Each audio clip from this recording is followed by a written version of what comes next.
Dog and Pony Show? Let's do it. I'm ready. We're good. We're hot. Okay. Yep. Yeah, we are. I know we are. And I'm actually recording. I see it says recording, unlike last week. No, but it says 199. How after 200 episodes do we still not have this figured out? What says 199? Does it say 199 soon? You know, Justin just... No, it does not. I know I said 200. Jesse just didn't record it because of the Euro Boys thing. Well, the Euro Boys thing broke the internet almost. Broke something. All right, here we go, folks. 3, 2, 1. Welcome to Nintendo Dads, episode 200. Yay! Recorded today, October 11th, 2018. On tonight's episode, the entire gang is here. Yes, that's right. We have assembled the Avengers Nintendo Dad crew to discuss all things video game related. We're going to talk about Super Mario Party. We're going to talk about stuff with more stuff, and then answer some of your questions and videos and phone calls and all that good stuff. Really celebrating 200 episodes and 4 years of my life that has been sucked down the drain due to the show. Jesse, just cue the music. Oh.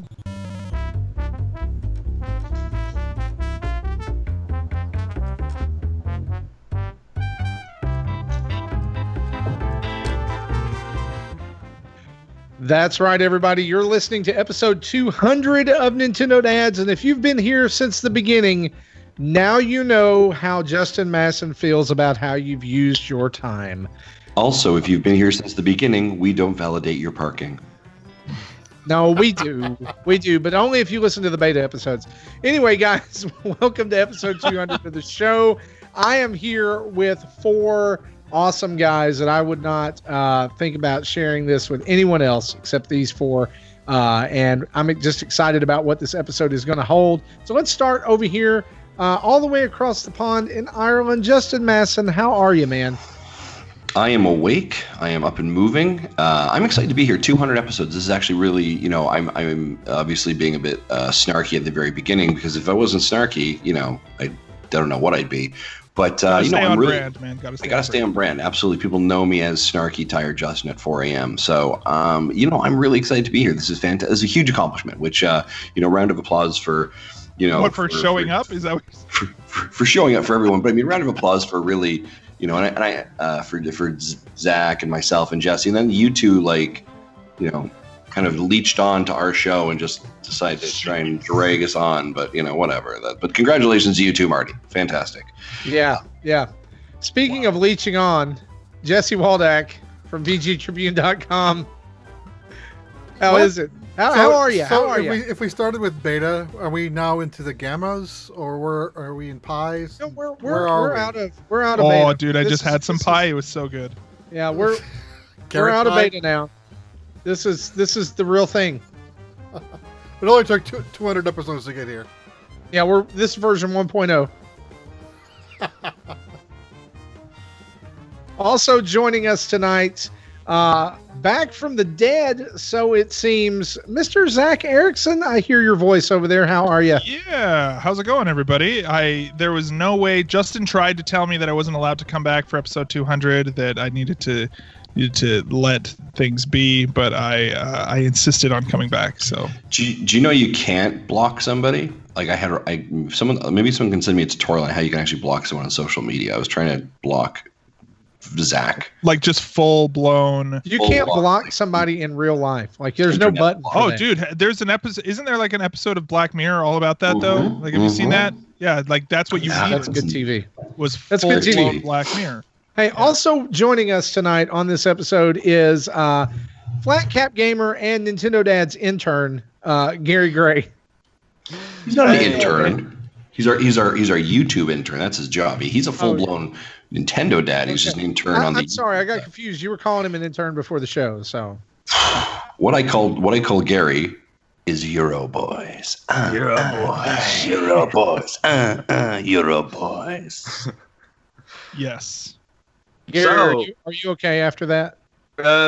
I'll be scarred for life, but I'm sure I'll survive. Justin, you're lucky we don't have an HR department. That's all I have to say. I am the HR department on this team. Awesome. Oh, guys, this is what we're going to get for the entire evening tonight.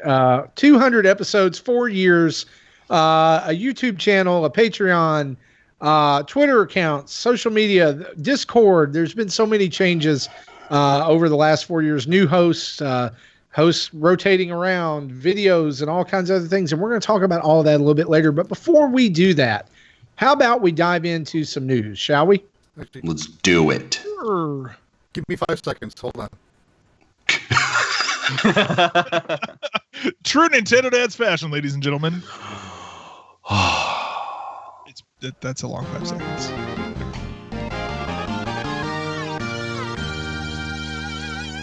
It was technically more like 8 seconds. And that 8 seconds means that our news is here, brought to us by who? Okay. Are you ready for this? Yep. Do we have can someone get a timer going? Someone get a timer going. I got it. Zach, I got you. you got it. Okay, ready?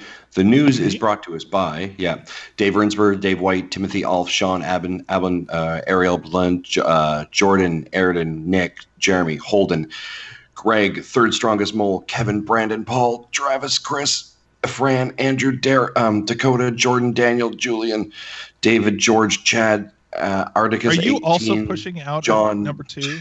Derek, Giro, Andrew, Killarn, Andrew, Brandman, Trevor, Zach, John, Christopher, Roy, Ryan, Gary, MARK2, Brian, Mike, Edwin, Paul, Marty, Steve, Colin, Justin, Sean, John, Brody, Alex, Love My NES, Jason, Adam, Daniel, Philip, Tim, Jonathan, Donnie, Ebelchel, Tech, Mike, Shell Shock Prime, Gary Gray, Richard, Steve UK, Nintendo Guru, Dylan, Benji, Brian, Daryl, Andy, Scott, Eric, Anthony, Adam, James, Sheldon, Nick, Chris, Simon, Holden, Dr. Nintendo, Brad, Buzzler? Yeah, sure. Gabe, Ben, Aaron, Marcus, Troy, David, the Bit Block, Mike, Ron, Matt, Bruce, Neil, Rick, Derek, Chris, Eric, Jesse, Engage Family Gaming, Dan, Sean. 1 minute and 18 seconds. And this is why we don't do this every episode. Yeah, Wow. so for all of you so if you notice, first I was like, originally I'm going to give first name, last name. And I was like, that's a horrible idea. So I transitioned that quickly. But if I butchered your name, sorry, first and foremost, I apologize. I'm horrible at reading. It's 4:38 in the morning and my glasses aren't on, so back up. But I digress. These people, thank you. These over 100 supporters on Patreon. Whether you are a supporter currently or have been in the past, at any point in this 200 journey, whether it is $1, whether it's $30, or whether you don't support anymore, but you still listen to the show and you like it, thank you. Genuinely, thank you so much, because without your support, this is very challenging for us to do. We appreciate every single one of our Patreon supporters in every capacity. Thank you. I don't know. That was kind of my big thing there, but over 200 episodes. Thank you for everything that you have supported and helped us do. You know what's funny, Justin? You know what I think, actually, as I'm thinking about that? I feel like there have been a few moments throughout the history of the show that if Patreon wasn't happening, I feel like it would have been fairly, it would have been a much bigger like possibility of like, you know what, maybe we just need to like go into hiatus for a while, or which of course everybody knows, like hiatus just leads to pod fade, just the show dies, that slow and painful death, right? Yeah. So like, Yeah. like when Zach and we I say have that we both couldn't been do there this with- without you. And Zach and I have both been there with previous shows.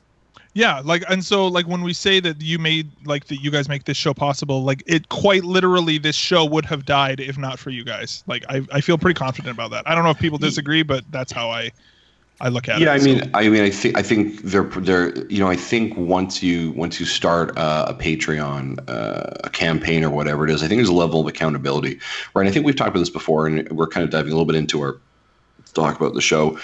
But I think once you do that, you create this agreement, this kind of contract, this kind of like holding you to the fire. That I think that makes you really have to really focus on what you do every single day and what you Totally. deliver. And I think that and I've said before, I think there's always this. It feels like you're chasing a debt that you never can repay. Right. And that's, I mean, we kind of snark about whether it's it's $1 here or whatever it is, but like, seriously, like these are people opening their wallets and helping us out financially to be able to do stuff like this, to help us to not only just, build this kind of brand, but also to allow us the ability to buy equipment to support the brand, to help us to get to events like Gamescom or EGX. Like, it really does matter, and it does help us every single day, every single month to kind of keep it going. And whether it's hosting fees or, sending out artwork or paying for some of the stuff that we end up doing for the show, it really does. But I think you are right. I mean, I think that was actually a very interesting decision about the show as well, because I think, inside baseball, if we're being honest, when Zach, you mentioned about starting Patreon or kind of bringing it up, we were very, Jesse and I were very, I think, on the fence about it. Right. I think it took us about 3 months to have an actual really good decision of whether we were going to do or not. And then after that, like, every show jumped on the bandwagon because they're like, well, if the Nintendo dads are doing it, it's fantastic idea, and I should do it. So yeah. That's totally why they did it. Thank you, everyone else who decided to go into that space. But it is amazing just to see people support. And like I said, and despite the fact we're saying, Patreon folk, but there are so many other folk who support us in everything they do, whether it's clicking and subscribing to our YouTube channel, whether it's following us on Facebook, engaging with us on Twitter, or sending in emails. Like, it's not just about, it's about everyone, right? I digress. We could do a bit more of that. I still get blown away that people like will tweet or something, or will put up something on Facebook and people will answer us. Yeah. Like, I kind of still, I'm like, oh yeah, people do want to engage with us. I just get blown away that people download our show or listen to it. I mean, that's true. The first time that we got our numbers report, I was like, really people actually.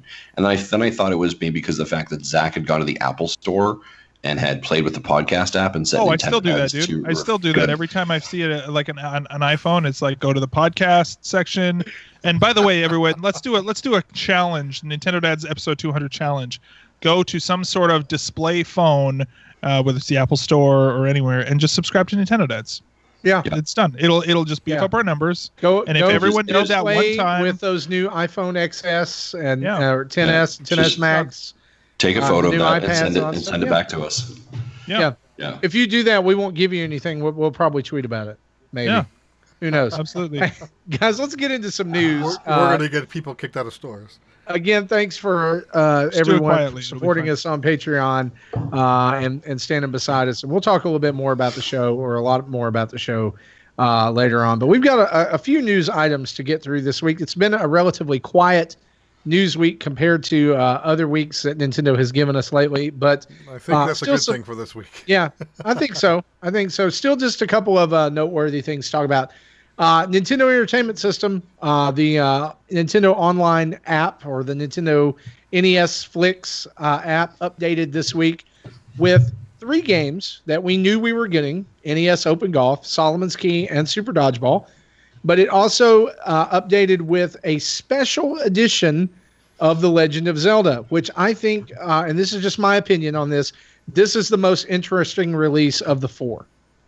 Okay, so basically what the special edition is that the game starts up and you already are like super powerful, right? You have lots of weapons or lots of items you won't get till late game. You have a max amount of rupees. You have a max amount of bombs. You start with 9 keys. You start with the red potion, the meat, the arrows, but no bow, which is interesting. Blue candle, power because bracelet. bow is an item you find in a dungeon. Right. Blue ring, the white sword, and 3 extra heart containers. There's no save no save files. There's not even a title screen for this game. You press start to go into the game, and it launches like you are standing right there where you start the game. There's no enter your name or anything like that. And so it's kind of like a save state. You can't do save states. Yeah, you can still do the save states within the. Yeah, it's the save states within the native app instead of just being like saves in the game. Right. So now, is this like a ROM hack? Like, what do we know about the history of this? It's kind of like a Game Genie version. Okay. Like it's like easy mode. Yeah, I think someone from Nintendo like started the game, collected all these items, went back to the starting screen, and then snapshot. And then when you launch the game, you start there. Because when you launch the game, you can actually see the sword bolt and its movement. So, yeah. So it is literally like starting a save state when you start it. So the other games that came out, NES Open Golf was a game that released in 1991. Super Dodgeball, relatively close to the front of the NES release catalog, and then Solomon's Key kind of close there to the middle. Really odd choice for a game Solomon's Key. It's an action puzzle game where you play a girl named Donna who is trying to free fairies from a tower by making blocks disappear and making them appear. It's not very good. It has not aged well. So it's like a bad version of Adventure of Lolo, which we're getting later this year anyway. Yeah, that's true, and I'm excited about that one actually because I think have they that's announced the first time. like different other games that we know are coming? Like, have they done a monthly release? They've got Up through the December. Do you have that on hand, Jesse? By the way, or can you? I can shortly. Okay, we'll talk just a little bit. I want to check that out. So here's the deal.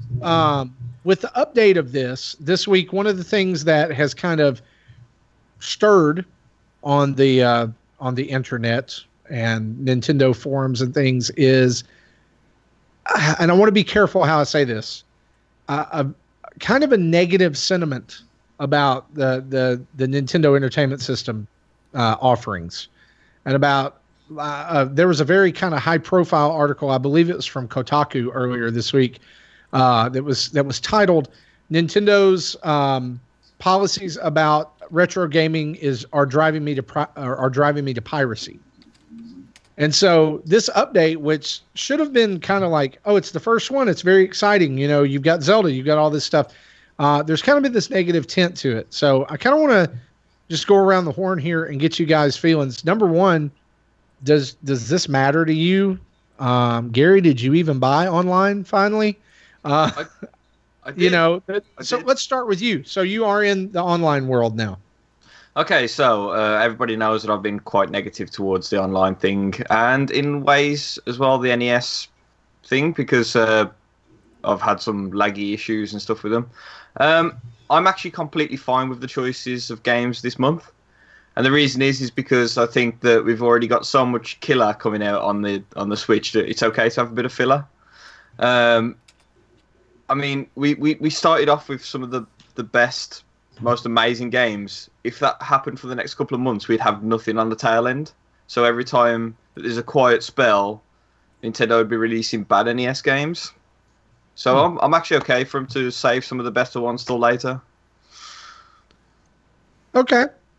All right. Okay. I get that. Like, I don't know. It's just... Put it this way, just because Solomon's Key's out, I'm not going to go and pirate every single game on the planet. Okay. All right. Okay. Fair enough. All right, I have does the the list Zelda... Does the Zelda Special Edition do anything for you at all? I think this is the best inclusion that they could have possibly done. Yeah. The reason is because the original Legend of Zelda is so hard to digest as if you're someone who doesn't play NES games for a start, or even if you did, but you're someone who's more familiar with newer games, then it's incredibly hard to start. So I think this is really good. I can't wait for them to do it to Zelda 2, because that's that would one be of the hardest awesome. games to get into. Yeah. Did any of you guys buy that. the controllers, by the way? Did Yes. anybody here buy the controllers? I am going to, I did. but I'm not. Okay. I wasn't able to last month. I did buy one of the Hori D-pad Joy-Cons that is out over here now. Jesse's got the blue version. They released in North American territories. They released a Zelda themed one and a Mario themed one. And I think the Zelda themed one is the only one that's out right now. And I can tell you, it made my enjoyment of those NES games go up exponentially. Especially playing Mega Man 11 too. That's another thing I'll talk about later, and kind of as we talk about that, it was almost essential to my playthrough of Mega Man 11. Mm-hmm. But playing those games with a actual D-pad is fantastic. But I'm hoping to get those controls. Jesse, that list, right? Yeah, November and December releases. Go ahead and tell us what those are. November is Metroid, Mighty Bomb Jack, and Twin Bee. Okay. December is Wario's Woods, Ninja Gaiden, and Adventures of Lolo. Right, and Adventures of Lolo, from what I remember, has never been out on Virtual Console or anything like that. Don't think so. Yeah. So we are getting. I don't think I'm not sure Super Dodgeball was either back in the day. But here's one thing that I think Nintendo has proven with this month's release is those 3 games are the minimum we're getting, and we are going to be getting maybe surprise releases later on. Documentation. I saw somebody tweeted about this earlier this week when this release happened. That documentation shows that there are other special editions coming. Later on, including Super Mario Brothers Special Edition, Super Mario Brothers 3 Special Edition, Metroid Special Edition, and I really expect all of those to be just easy mode, right? Baby mode, yeah. Yeah, baby mode. I don't know, like Justin Bailey mode. Yeah, that's what I'm talking Oh, about. that'd be cool. Or maybe it might be neat if they, what would be great. And maybe this is a little too far forward thinking because Mario 2 isn't even out. But what if they released a special edition of Mario 2 eventually that was Doki Doki Panic, or was new characters, or different? I don't know. It can be anything at this point because we definitely didn't expect to get Zelda Special Edition, right? But I don't know how far they're willing to go with quote special edits in these games or anything. There's not an edit in Zelda other than you're starting with certain items. It plays exactly the same. So it may not be playability. It may just be items, or it may make it easier or add something else little. Justin, you've been sitting there frowning this entire time. How do you feel about this? Did this even blip on your radar this week?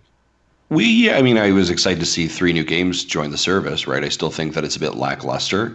Just not the entire service in general, but rather the Netflix, which, by the way, I'm hearing more and more people use that. So I really wish we coined that like 2 or 3 years ago. You're welcome. Yeah, we probably should have trademarked that one. But I just, I guess I'm expecting more added, right?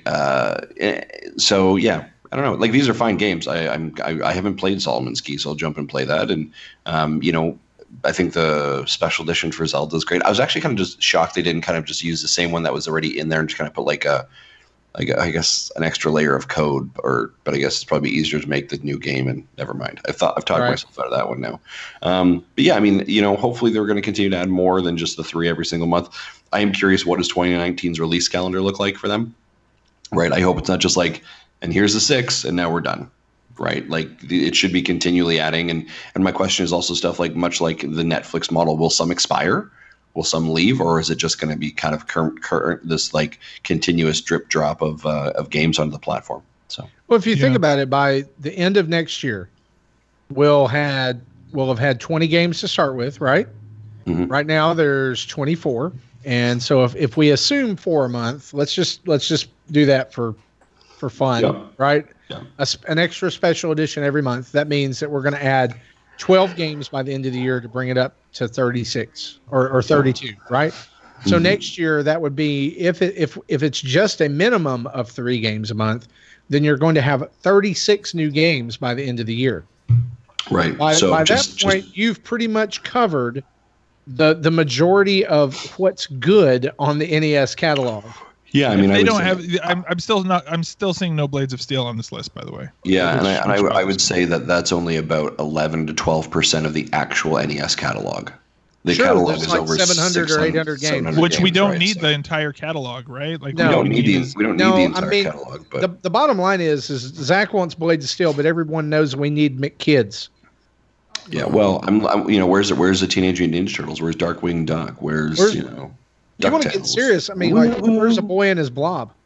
Yeah, where's Adventure Island? Right there, you go.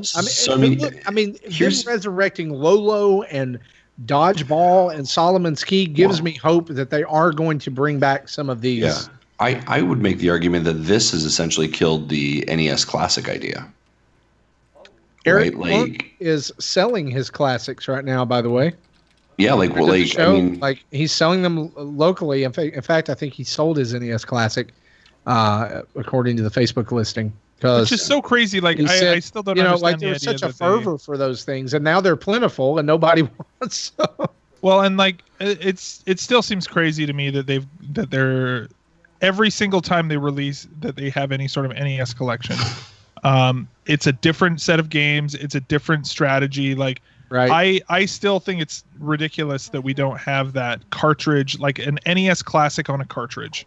yeah. Right? You've said Like that so much, and it makes so much sense. Like, why is that not literally what happens with this game, or with this Nintendo download service, where it starts with the NES Classic plus 5 other games and then goes from there, right? I'm not a game developer or anything, but I don't think it would be that big a deal to like dump all of that, including the menu and everything, on a cart and sell it for $49.99. Yeah. Because you're not having to like sell the you're not having to do the cardboard packaging. You're not having to develop the controllers. You're not having to do all the documentation and cords and plastic shell and all that. $50.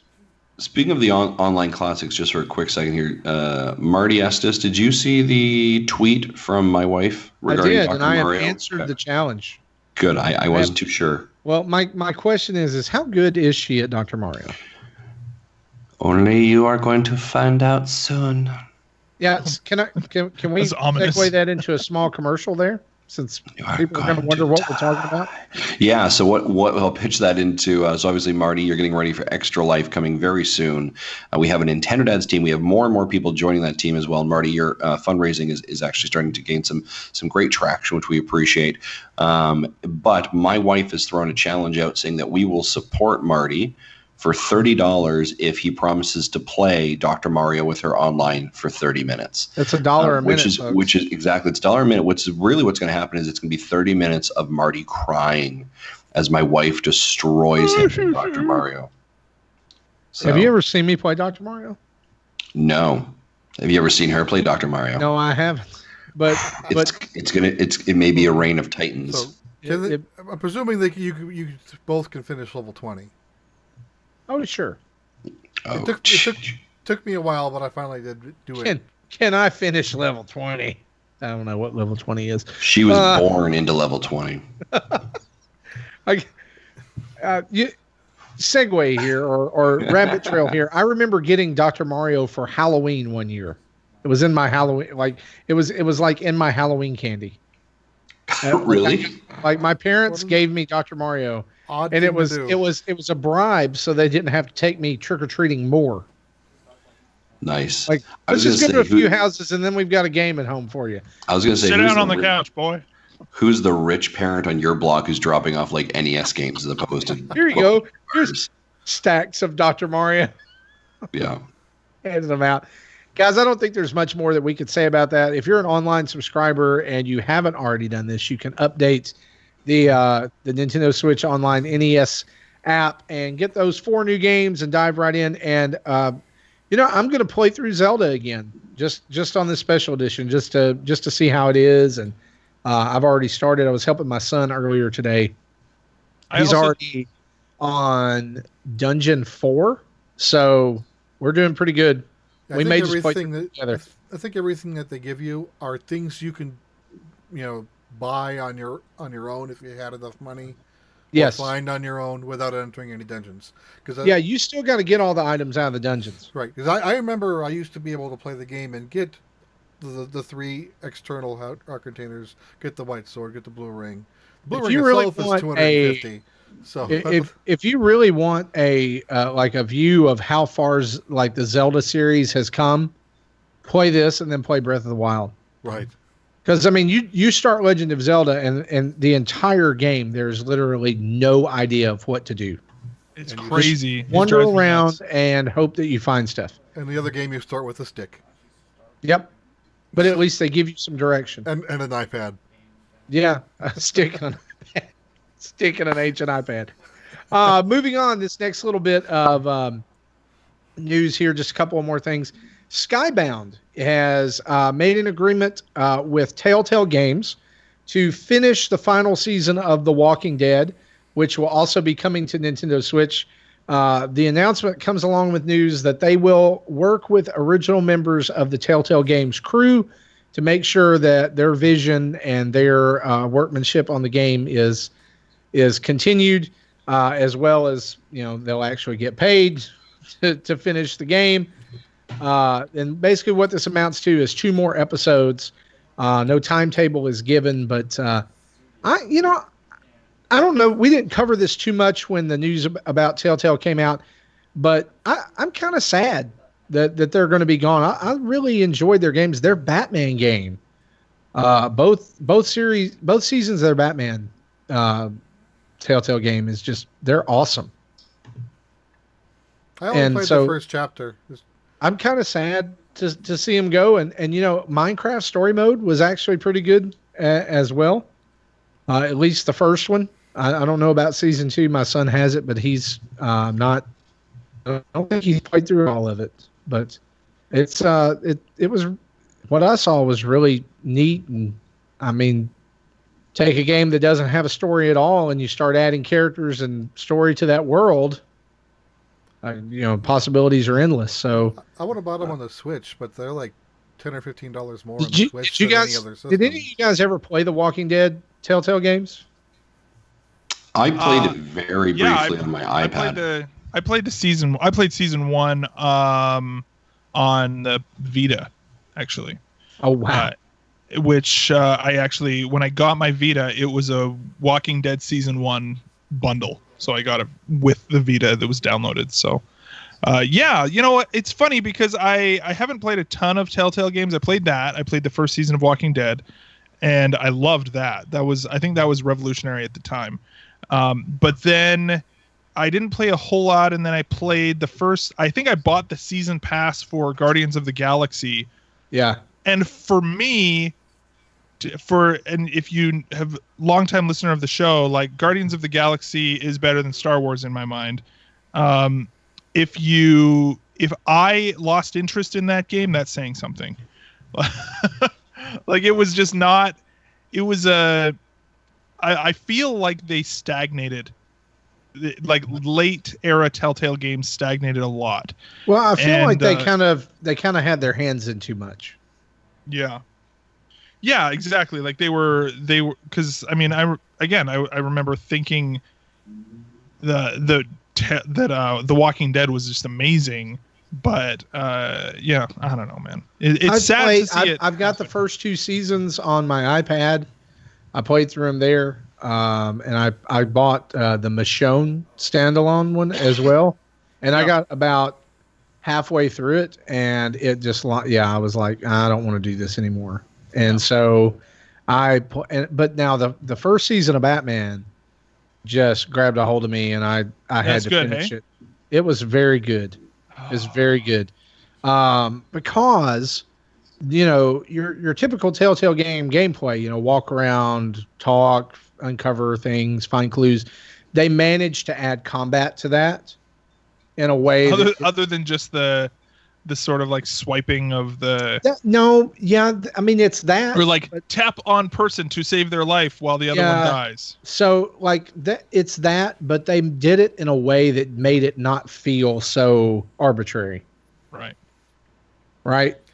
And so they were able to take a couple of Batman cliches and turn them on their heads, which I thought was pretty cool at the time. I was hoping for a Poker Night at the Inventory 3, but I guess that's never going to happen. Oh yeah, they did those games. They did the Poker Night game. They had like Strong Bad and Claptrap and GLaDOS, right? Yep. In my personal channel, I have probably 200 videos of clips from that game. Wow. That's what got my channel as big as it ever got, which is still small, but it's bigger than it was before I started doing that. Awesome. So let's move on to this next thing. Fortnite is getting, and I don't understand this, and maybe you guys can give me some clarity here. Fortnite is getting a physical edition. On all systems. So holidays There you go. Switch That's the reason. and PS4 and Xbox One are all getting what is being, I think, loosely termed, or maybe this is the official name, the Deep Freeze Bundle, which will be releasing this November, according to Epic Games. You're going to get the Deep Freeze skin, a glider, a pickaxe, and 1,000 V-Bucks for and some back bling as well for $50. Now, is this like there when they say a physical version? Is this like, is it actually a cartridge, like, or a disc? Like, here's is it just a case with a? Because I know they're like, for collectors are going to look at this and just be like, wow, that's hot. Yeah. Right. Like, so, well, I mean, right now there's PlayStation 4. Sony has a. Oh, it's just a redemption code, is what they're saying. They have a controller out right now, though, that comes with a certain Fortnite skin that you can only get by buying the controller. So that's, I guess you could term that as a physical edition. Also, right now, Android has, or Samsung has, their own Galaxy skin that you can only get by buying a Note 9 phone. And my son was thinking about that. I'm like, no, that's the stupidest reason to buy a phone. It's getting a little out of hand because last night I was with some of my students, and one of them walked into the room, and the first thing he said to me was, "Hey man, hey, have you been on a Fortnite store today?" And I was like, I really don't make a habit of going on the Fortnite store most days. And he's like, "Oh, the Skull Trooper skin is back," and I was like, "Okay."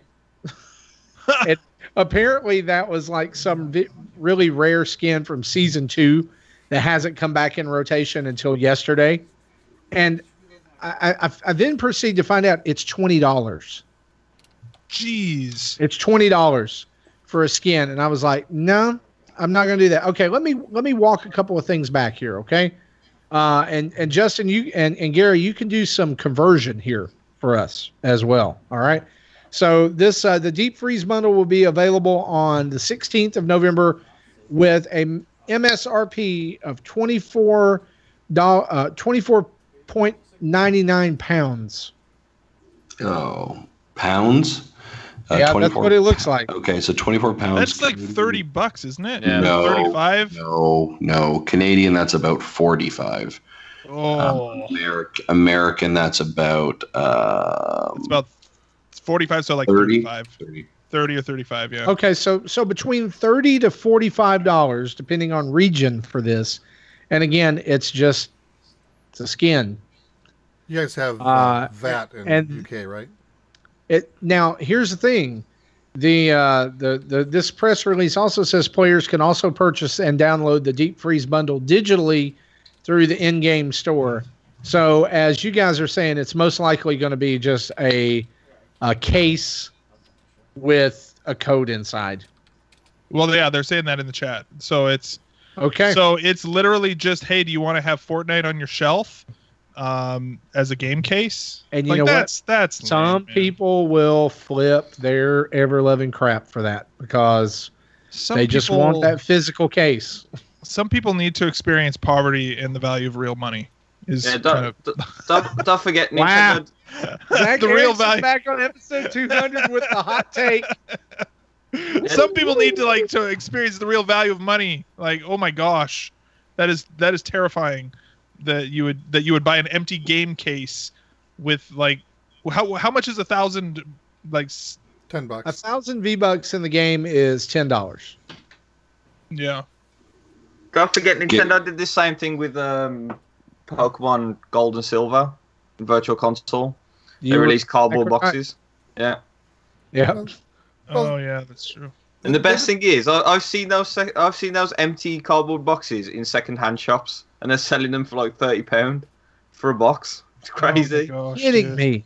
No. Okay, here's the Zach Erickson hot take of tonight. I do not get just in general the collector's market for the sake of collecting, like I think that, like, okay, I can understand you want to collect a bunch of games, like I understand that you want to play it the way it was intended, but like the whole, like, I think the Switch platform is not as bad as the other platforms, but like some of the other, like, I feel like I'm going into full Jim Sterling mode with like the super ultra mega edition collectors. It's like $250, and it comes with like a functioning pair of underwear, night vision goggles or some crap like that. Like, yeah, like I'm gonna be real honest with you. I love Spider-Man for the PS4, but I don't love it $175.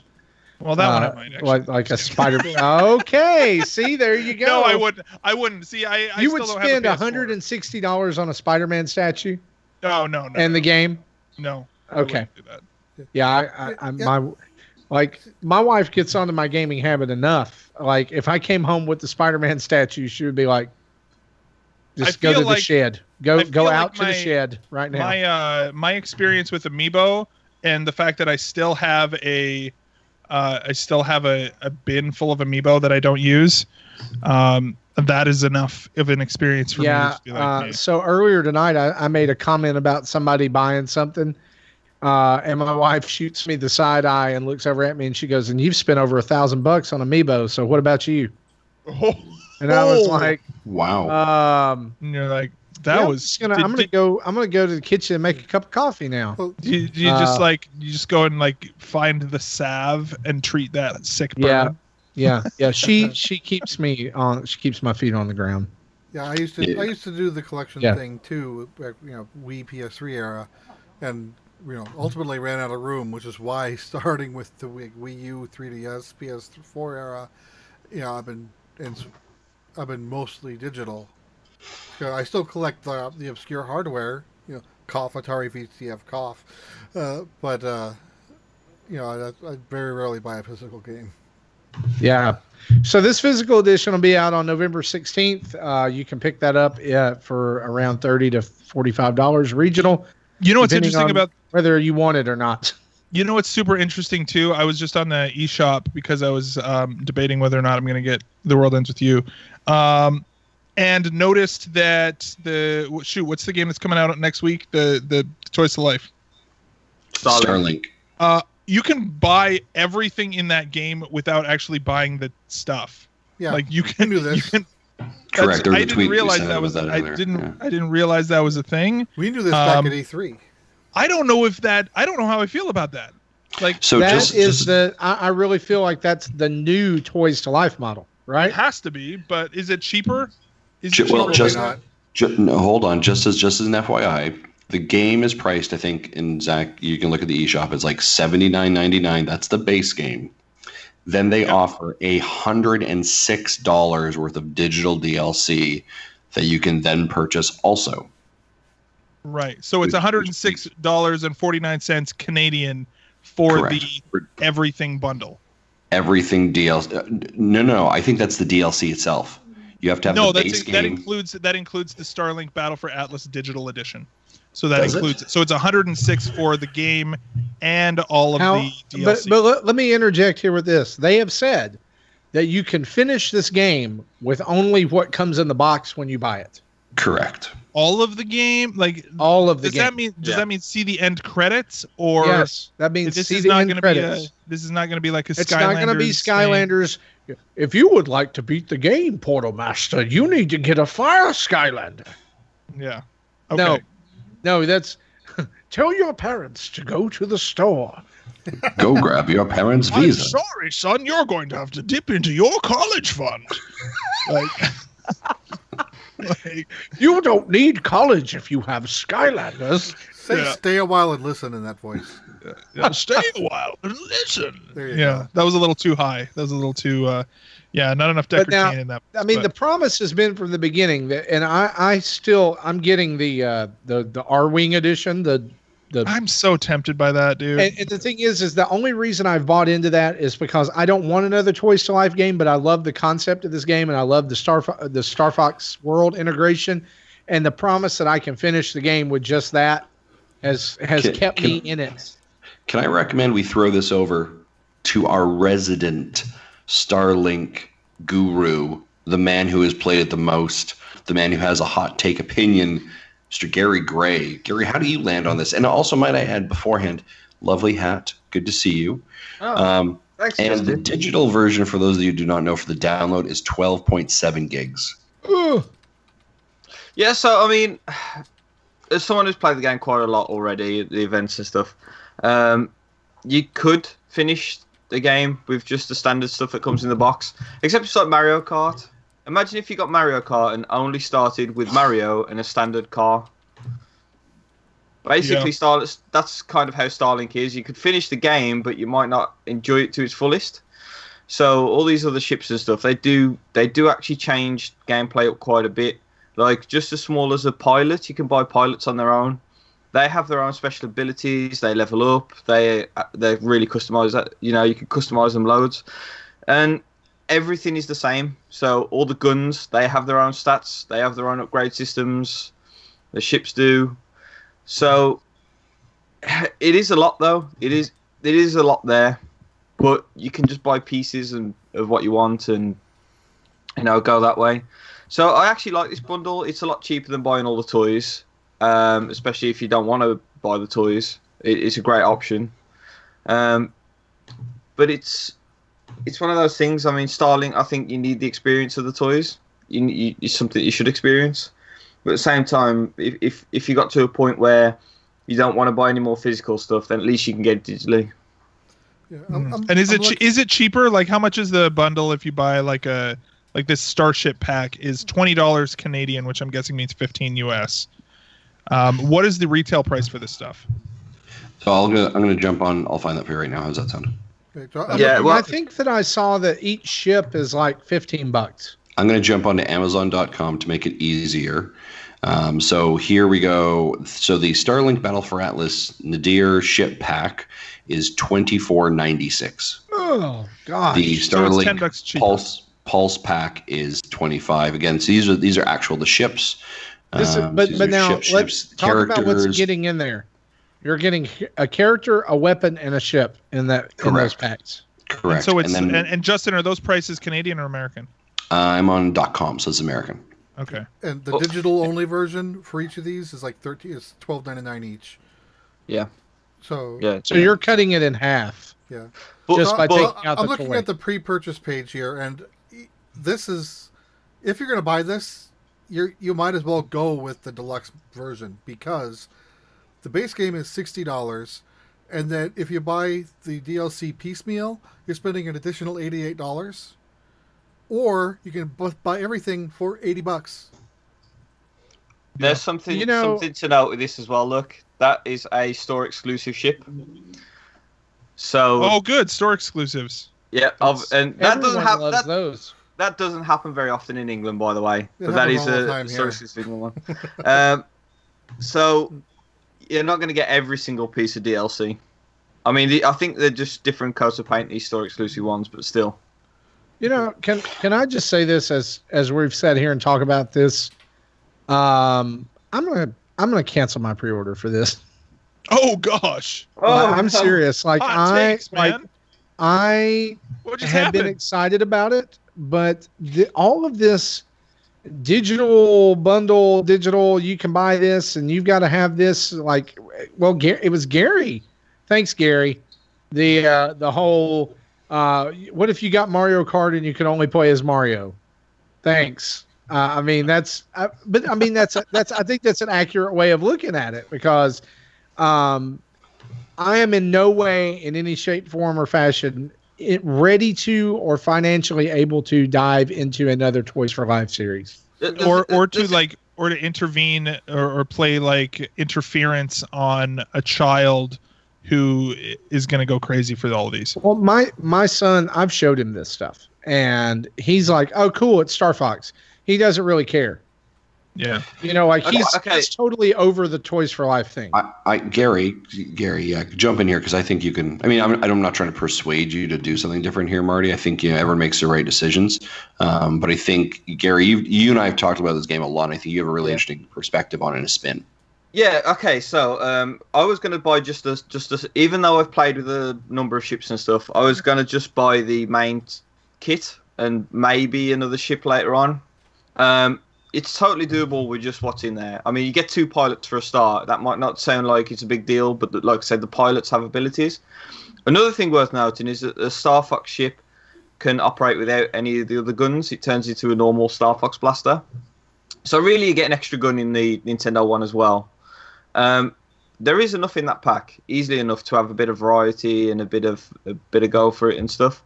So I actually think it's a decent all-round package as is. You've just got to see it as it's extra DLC, but it's not DLC that's going to impact the game completely. You know, it's not going to entirely change the entire face of the game, because buying another gun just means you've got another gun. Right. It's like picking up a shotgun versus a machine gun. So think about this. I decided to go in here and do some research on this because I've also seen some kind of ire online over the last couple of days about the digital bundle costing different amounts of money in different regions, and Ubisoft not being very forthcoming about why and different things like that.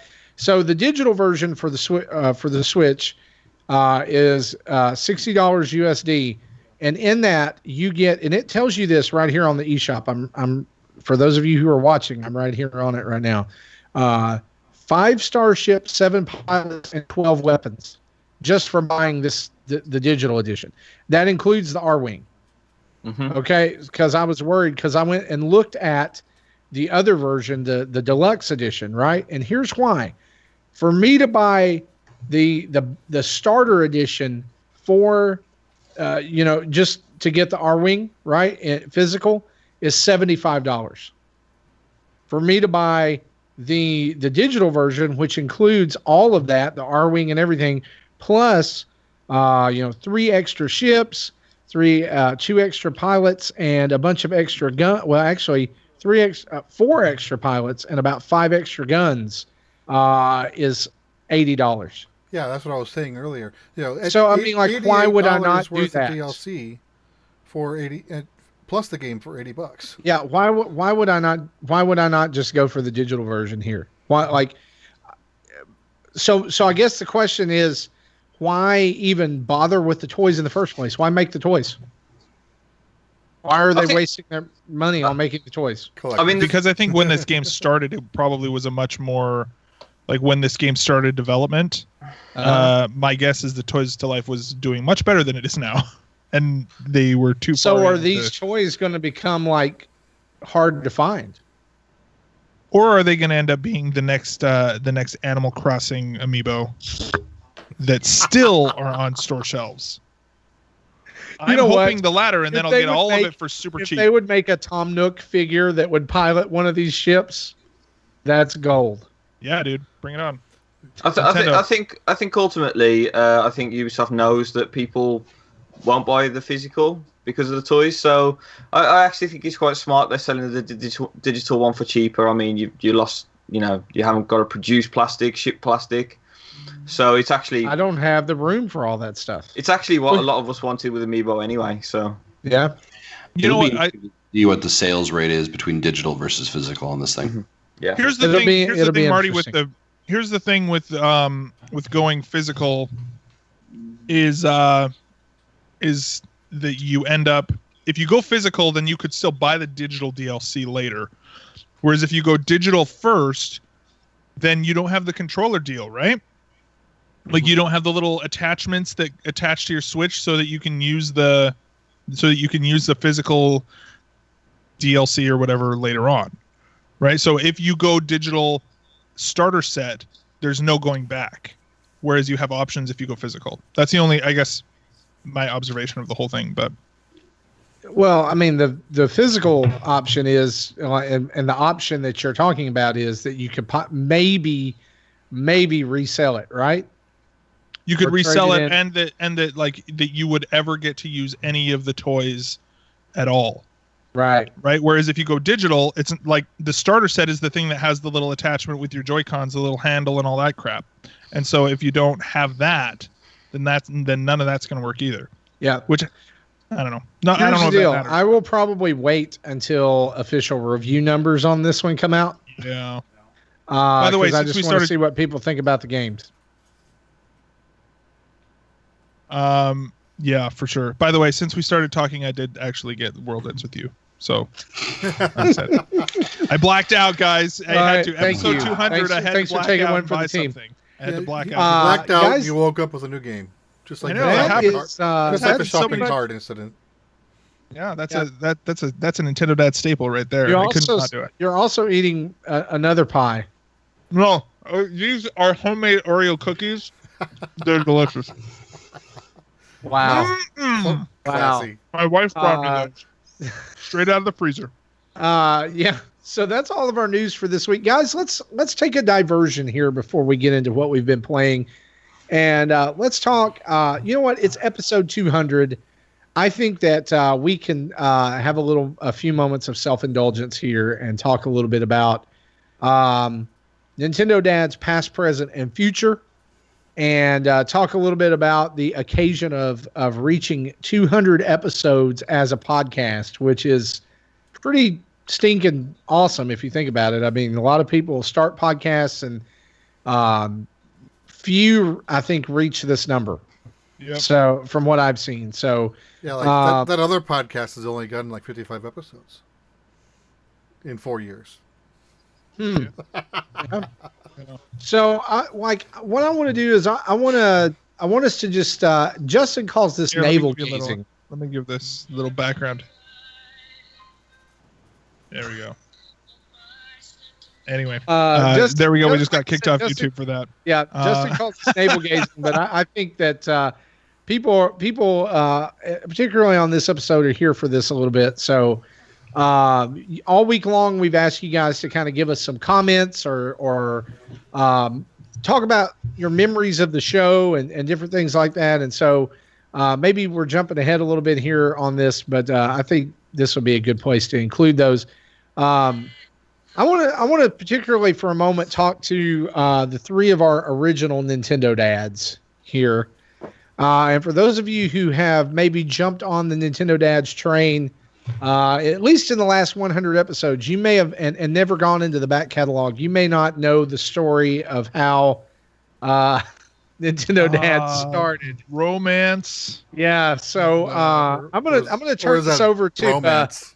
I'm gonna turn this over Romance made in to heaven. the I guess the three musketeers here, and let them have the run of it here for just a minute. Justin, you're smiling wickedly over there. Because he enjoys telling the story. Over to you first. He tells it the Yeah, best. you know what? Well, I mean, I think it's funny. And then just for a reference, this question actually I asked for people saying like, hey, what questions do you have for us about the podcast? And this was a reoccurring topic of people saying, hey, I've just joined in the last 50, or I've been here for a couple of years, but I don't know how you guys formed. And I mean, to give kind of a Cole's Notes version of it,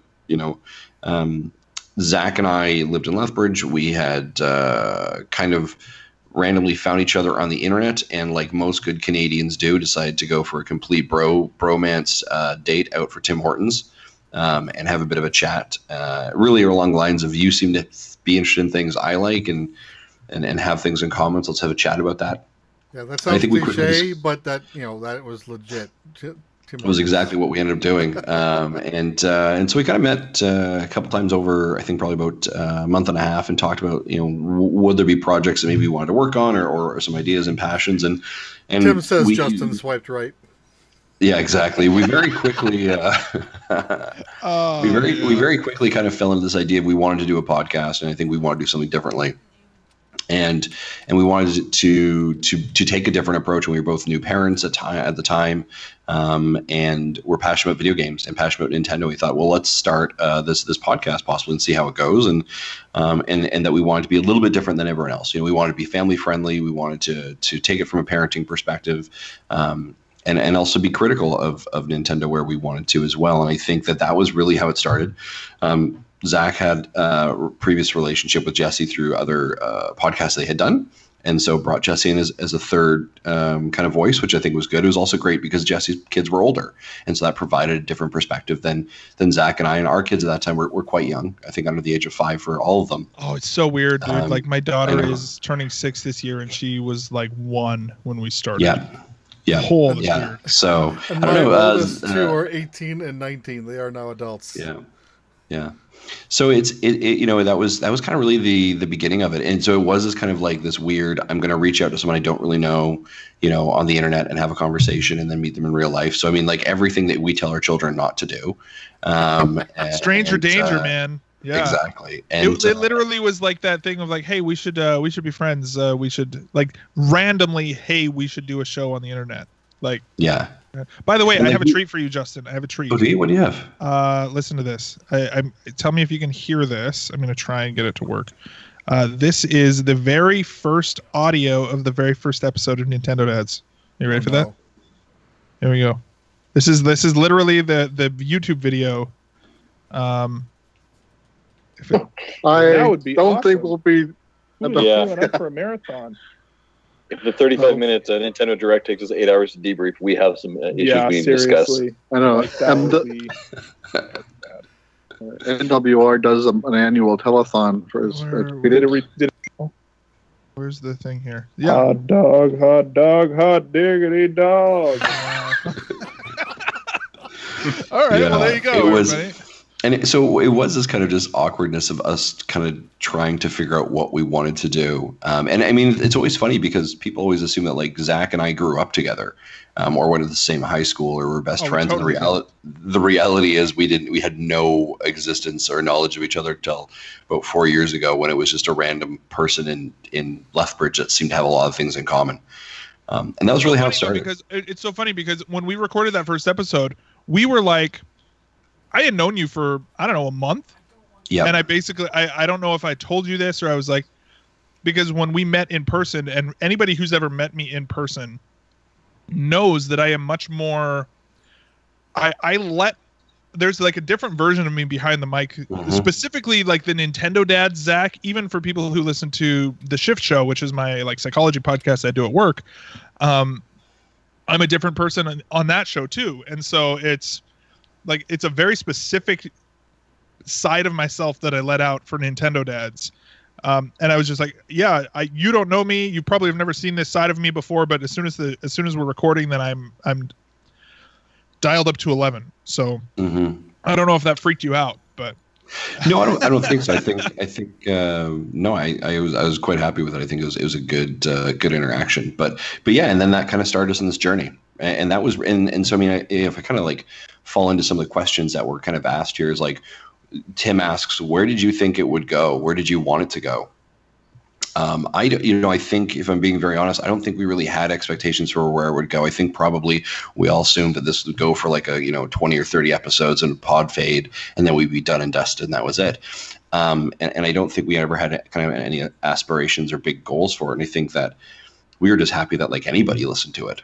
Right. And then I think the reality of it is, that over the last 4 years, it kind of created a snowball effect, and it got bigger and grew quicker. And I think, if we're being very honest, to a capacity now that none of us really expected it to be at. I make the joke that if we actually had, like a full budget, we have enough work to employ a full-time person each week to actually do the work that we do, that we spread across 5 individuals to do. So I think, I think our first goal was just like, I hope people just kind of like it and that people listen. And that was it. I remember like the first time like someone actually emailed us in saying like, here's a question for the show. I was like, holy cow, somebody actually listened. And it blew our mind. I think that early on too. And I think still to this day, like the whole point was, you know what, we're doing it because we enjoy doing it. And if other people out there like it, then like if we're making the best show that we like, making a show that we would enjoy, then other people will obviously like it too. And that has always been like, even as the Patreon stuff got going, even as all of that, it's sort of like a balance between what kind of a show did we want to make and what kind of a show did the audience want. And it was a balance between the two, right? Like I think it was yeah, I think that was always the case, but it was always, especially at first, it was always if old Jeffy Spaghetti or whoever out in the audience wanted something that we didn't want, then I was totally fine with just disregarding it. You know what I mean? Yeah. So. Yeah. A couple other questions. Maybe I'll just kind of bat this around, ask what you guys think. Besides being dads, what's the biggest positive change that you've seen since the show started or when you joined the show? So Tim asked that question. What's the biggest positive change you've seen since the show started? I think for Like me, in general or what? Like that's a pretty. I'm going to just say maybe about the show, positive change about the show. I think our community is the biggest positive thing. Yeah. Without a doubt. I'm definitely on that. I thought you were about to say when Zach left. But yeah, I mean that's a strong, like I'd say that's a 1.5 when Zach left. Sure. 1.25. I mean, it's pretty close. Yeah. I think our community is the thing that grew out of it that we never expected. Never expected the capacity that we do, and whether it's the community of people who are like in our Discord and our Patreon stuff, or just people who just interact with us on Twitter daily of like, hey, I listen to the show, it's great, and hey, I've got an opinion on this. And then not only just the community of our fans, but then the community of other content creators and podcasters that we've been able to connect with and make friends on, right? Like these are people that we connect with and talk with, whether it's, Sean or Bobby or the Mega Dads or whether, it's people from the PSVG, Switch Island, any of those people that we get to just connect with on a daily basis and create content with or just have conversations. It really has been, I think that's been the biggest positive thing that none of us, I think, expected that to ever happen. Yeah. Like I don't know that I've ever felt like there was a community. I know lots of people find these, I see people talk about this, but like I've never felt like before, like I found a community that on the internet that was like home for me. And that happened when I came on the show. And I began to be part of, well, let's go back a little bit, patrons had access to a line chat, that we had. I forgot that we did this app. Online before. That's right. And then Tim basically was really instrumental in getting us over to Discord, which has been a hugely positive change. It's been great. But like, even just like in that whole transition, and even before we made the transition, it was just like, I think we talked about this privately, off the air about, we've got this is something special here, and when you've got people in our community saying, I don't want this to be ruined, or I don't want this to go the wrong way because I love it here. That to me has been the most positive thing to come out of it. Plus, I feel like I've grown as a person. I feel like I've grown, as more confident in doing this. A lot of you guys know, or some of you may not know, the way that I found my way onto the show was through another show called Reactor Radio that I did with three guys, Mikey and Jared and Brandon. And Mikey was actually the one who found you guys, and he told me, he was like, Marty, you would really love the show. I think you should really listen to it. So I started listening, and then it was terrible, and he decided I just need to infiltrate the show and make it better. No. You guys are just terrible at Mario Maker. That's probably actually true. So we did a Mario Maker challenge with you guys. Oh, that's right. We both designed a level, and we saw which level was easier to beat. And we actually won. You guys recorded a bumper for the show. Reactor Radio sadly kind of fizzled out, and it left, and everybody was sad about it. And but it was, I think it was about maybe 6 months after we scooped you up before anyone else did. Yeah, they were like, these guys kind of. Well, actually, here's the inside scoop. You want some real insider baseball? Here it is. I messaged Justin and asked a question about starting something called Nintendo Dads South. Yep. And I was like, I didn't know that. It was going to be like, I was going to bring like maybe Brandon in and do that and do like the Dirty South version of Nintendo Dads or whatever, like maybe do an extra show or something. And he's like, I don't know. Why don't you just join the show? And I was like, well, because at the time, Justin, weren't you like thinking about like you were looking at possibly moving to Ireland, and you're like, well, I might not even friggin' be on the show anymore. So yeah, we knew that was in play, so it was really good timing because I think we'd already chatted about, well, what about maybe Marty? Then you messaged us and was like, I think we're doing the show, and I was like, oh, perfect. Yeah. Well, and I think I think that's actually one of the things for me is like seeing this thing. You know that moment in Spider-Man 2 where he's like making that little miniature sun and he unplugs it from the power and it's still going and it's like, oh no, it's beyond our control now. Like I feel like for me that has been the biggest thing of that this is something that the community will not let die at this point, right? Where it's just like this has become its own self-sustaining thing. Are you saying we need to throw our community in the water? Yeah, we got to get right underneath it. The only way this is going to die is if we get underneath it and destroy the support beams and let it and drown it in the friggin' river, right? Like that's the only way this is going to die at this point, because there's a community in the river. Because that's the only way because otherwise there's always, I mean, it's so interesting how it just more people get involved, more people are there, and it's become so much bigger than just the three of us that started, right? It's become it's not just that we've created a community, it's that the community itself, like you guys out there are actually the ones who are like, there's a fairly significant portion of the community now who's like, hey, you know what? I would love to make a video for your YouTube channel. Sweet. Like that's amazing that there are people out there who are willing to do that and who believe in the community so much that and if we can share the platform and share the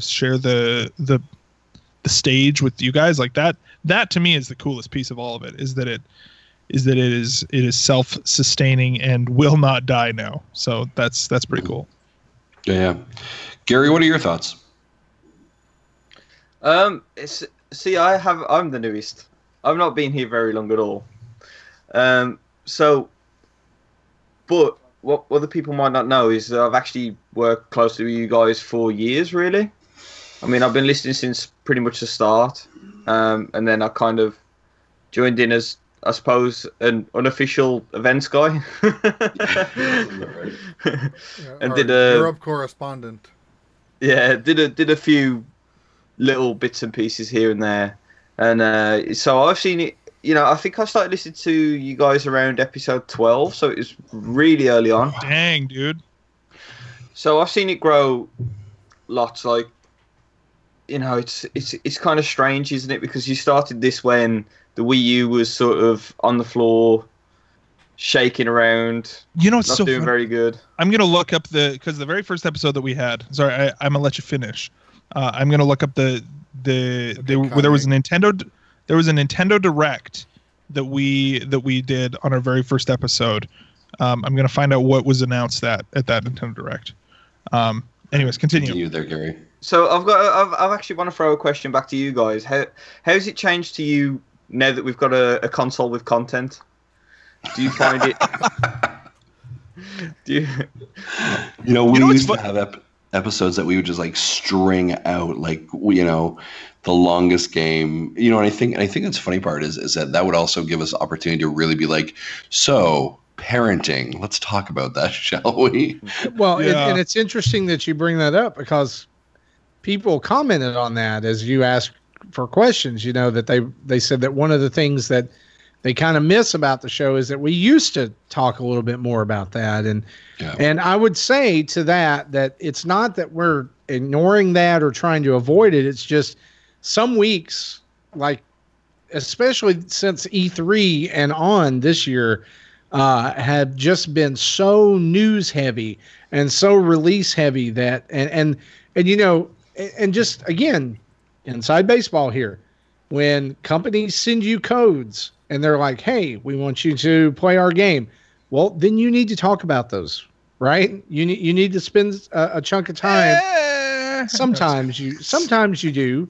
Sometimes I'm just kidding. Right? Yeah, I mean, you do. You should. You should. Well, if you're being above board, right? Unless it's better off for people to just not talk about your game.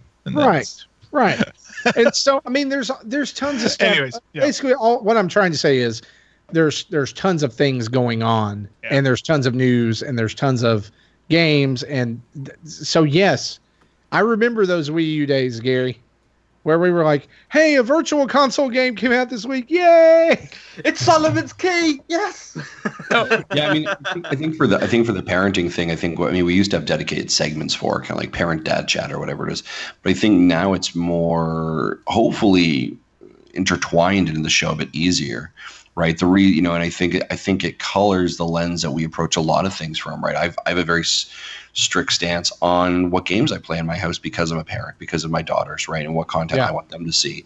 It rated M only, by the way. It dictates what games that I want to play in my household and what games that I want to review as well, right? And I think we're seeing them more and more involved in the show in different capacities, whether it's an unboxing of Labo or building a Labo together, or in the most recent episode of the Let's Play with Tricky Towers, you can hear my daughter, I play her playing Tricky Towers, and she's on the podcast recording her audio as well, right? Kind of doing her own commentary. So I think it becomes more integrated. We may not necessarily tackle the big issues of like how do you deal with some of the parenting things, and we have at times before. We've had people send in like, how do you deal with violence, or how do you deal with PG-13, right? So I think it kind of it connects the lens that we view the world from, but we don't have dedicated. But I think it's one of those things that we should continue to look at. How do we continue to recenter ourselves as parents, right? So, yeah, totally. Yeah. By the way, I have a list of some of these things that were on here that were announced that day. Sure. Are you ready? So here we're going to go in the Wayback Machine. Is that a thing that exists? I don't even know what that is. So here we go. We have I put a link in the chat in YouTube for the Nintendo Direct that was there, the actual video.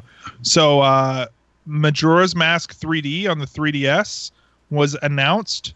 Then we have Codename Steam. Oh, wow. There is NES Remix was announced. Ultimate NES Remix. What else we got? Captain Toad was talked about. I think there's like some Smash Amiibo. They did a bunch of stuff about Smash Amiibo. Mario Kart DLC. I don't know if it was announced or if it was, but they talked about the Mario Kart DLC. And then they did some Smash Brothers talk. That because like I think that was around the time that the 3DS version of the game was either just about to come out or it was out. I don't remember which one timing wise. But then like the Pikmin short movies were released at that point. Remember like the 3DS short movie things that Miyamoto was doing? Xenoblade Chronicles X was close to coming out, and then Splatoon single player was detailed. That's crazy. That's crazy. That's yeah. Splatoon single player. Yeah. Wow. I want to tackle a couple more of these questions that we've been thrown in here, and then we got some voice clips we're going to play as well. The great question as well here from Tim. Tim asks, "What's the hardest thing to do for the show?" Wow. I will answer that question. I'll absolutely answer that question, Tim. It's waking up at 3:30 in the morning. That's the hardest thing it is to do. Is to wake up at 3:30 in the morning to do the show for me, or staying up till 2 in the morning. That's what I was about to say. Yep. Yeah, so coordinating sleep, schedules. And really that's not the hardest thing. I think for me, it's sometimes it can be a bit of a juggling act with family, job, hobby, and I've got this game and I've had it for a week and I need to record some footage and I need to be sure that gets up, or I need to send out this tweet, or I need to do this. It's Thursday and it's 8:30 and Marty still hasn't done the show notes again. That kind of thing. Yeah, that's right. Please, yeah. So, guys, like I hope that's one thing that does communicate and does come across sometimes as we do this show, is that we have jobs and families, and we love you. And we love the community, but we're not Game Explainer. Everyone is FTEs, and that's all they do. This is ultimately a hobby for everybody, and we all have our own full-time jobs, and time is tricky. People sometimes ask, like, why do I record all my videos in my car?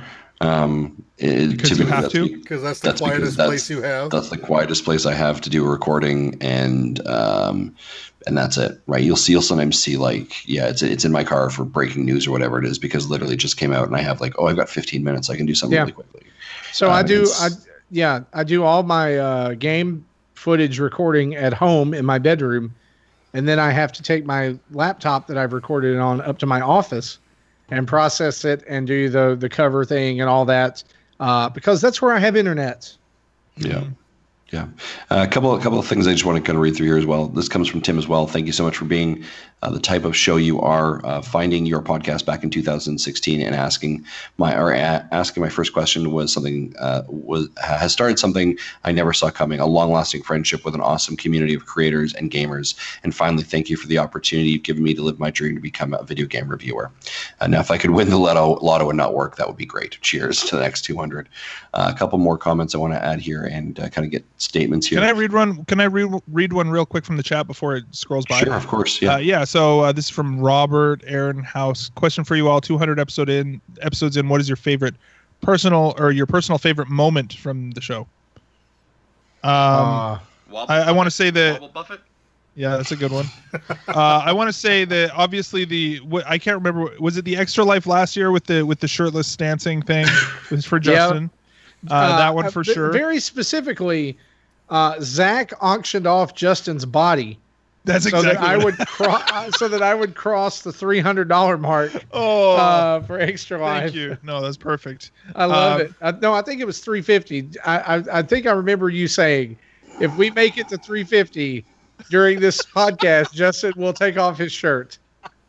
I love how he just totally threw you under the bus, and then they actually happened. Which then not only became a moment on the show, it became an animated GIF and a reaction emoji in our Discord chat as well.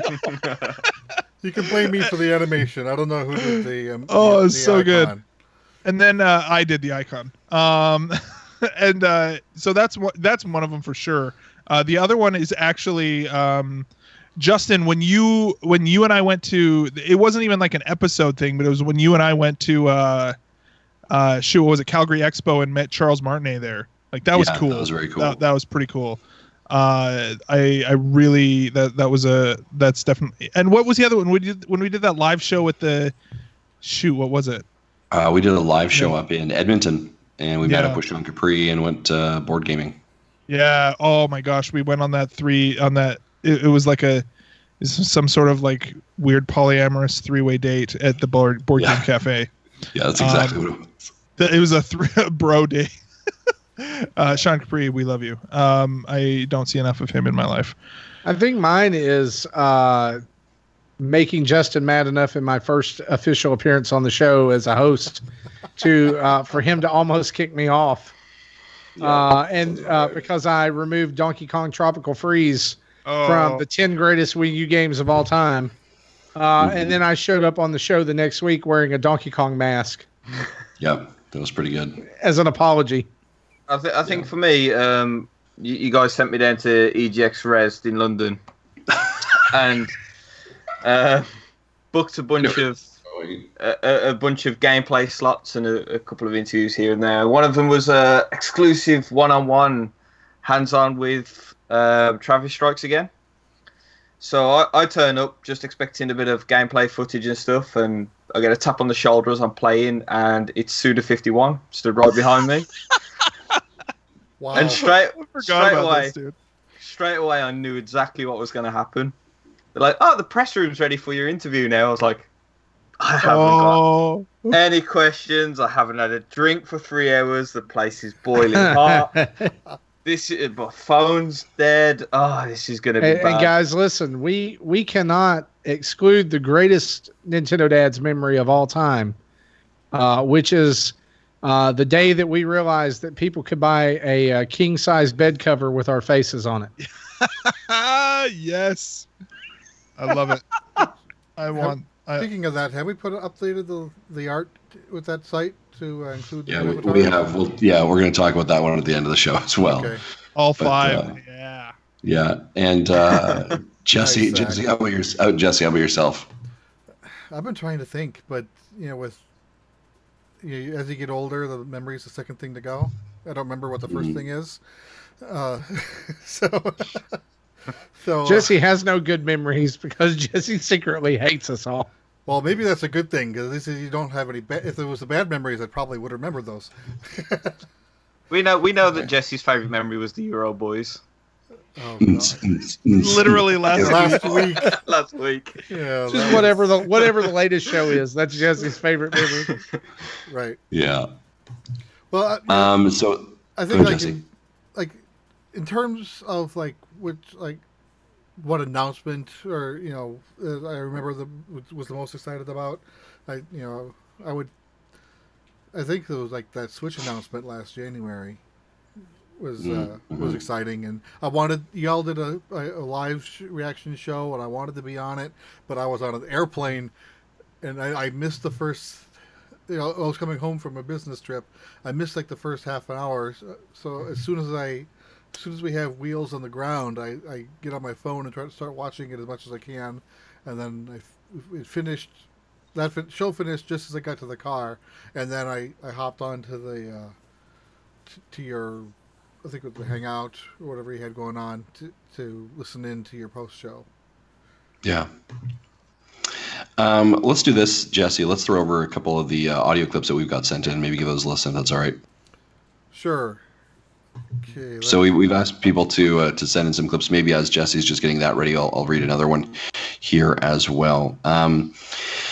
Brandon Miracle asks, "Hey Dad, I've been a fan for a little over a year. What is the most challenging thing about being part of the video game media industry?" What do you guys think? Most challenging thing about being part of the video game media industry? Learning to accept criticism, learning to accept good criticism, and just ignore bad criticism. Does that make sense? Yeah, Totally. No, it totally makes sense. Yeah, I mean, like, that is very because good like advice.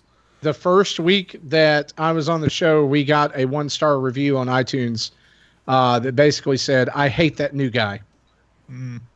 Yeah. And so I just was like, okay, cool. and I remember, I remember that. Yeah, and it was just like that. Well, I mean, you guys basically told me you don't need to listen to them. Yeah. Don't listen to them. Yeah. I appreciated that. Mm-hmm. But yeah, like, I mean, you got like being in that public, like people, they feel like they can say things or say things about the show or say things about you because you create content, and sometimes it's just not really cool. Yeah, I remember. I not to like totally bring it down, but I remember there was the infamous somebody sent some like super critical thing on like Christmas Eve, and I like randomly checked my phone and got it and was like, screw this person, like that sucks. Oh, dude, that right. I remember that a while ago, but it was but again, I think to your point, it's that you're opening yourself up to that, and it is simultaneously like one of the things that's really hard, but also like one of those like really great like growth moments, you know what I mean, where you kind of get to the other side of it and you learn how to deal with criticism and just sort of like the trolls, and to almost give yourself permission. I think, Marty, maybe that's part of why you like that you were talking about like confidence earlier, right? Like confidence boost is because you are forced to basically hear some criticism and actually say, do I agree with that? Like, and if I don't agree with it, then I am going to give myself permission to just completely dismiss it. And that's fine. And like, I think that there's a lot of growth that can happen from that too. So. Yeah, absolutely. Yeah. Yeah. I mean, sometimes as well, you have to do certain things just because, and you will get criticized for them. Like as an example, we did a video from EGX where we had a discussion, and I had to put a lot of cuts in it, and someone dropped us a comment saying like, I appreciate the effort, but the jump cuts are kind of bad, and the reason is because there was a dad bod issue in the raw footage, so we had to cut it around it, and taking criticism. It's a weird thing because sometimes that you're going to get criticized for something, and you can brace yourself, and then all of a sudden, sometimes you'll just like with Marty, you'll just get this criticism that's completely left wing, punches you right in the face, and Totally. And you just have to be the bigger person sometimes. And I think that, it's, from our point of view, it can be hard to give criticism out to someone else sometimes because they can throw it back at you as well. Yeah. So there is a big balancing act with it all, really. You have to kind of just learn how to deal with it. And I think that's one of the hardest things to do for sure. But I want to say too, though, like I feel like at least that what we've always tried to do as a team has always been like, hey man, if you've got criticism, if you've got issues, like let's hear it. Like Justin and I have had some very frank conversations in the last 4 years, and we're just in, where either one of us is just sort of like, all right, man, I'm here to call you out, but doing it in a respectful way, but not mincing words either. And I think that's, I think that's always been because we had our bromance was founded on the strong foundation of Tim Hortons.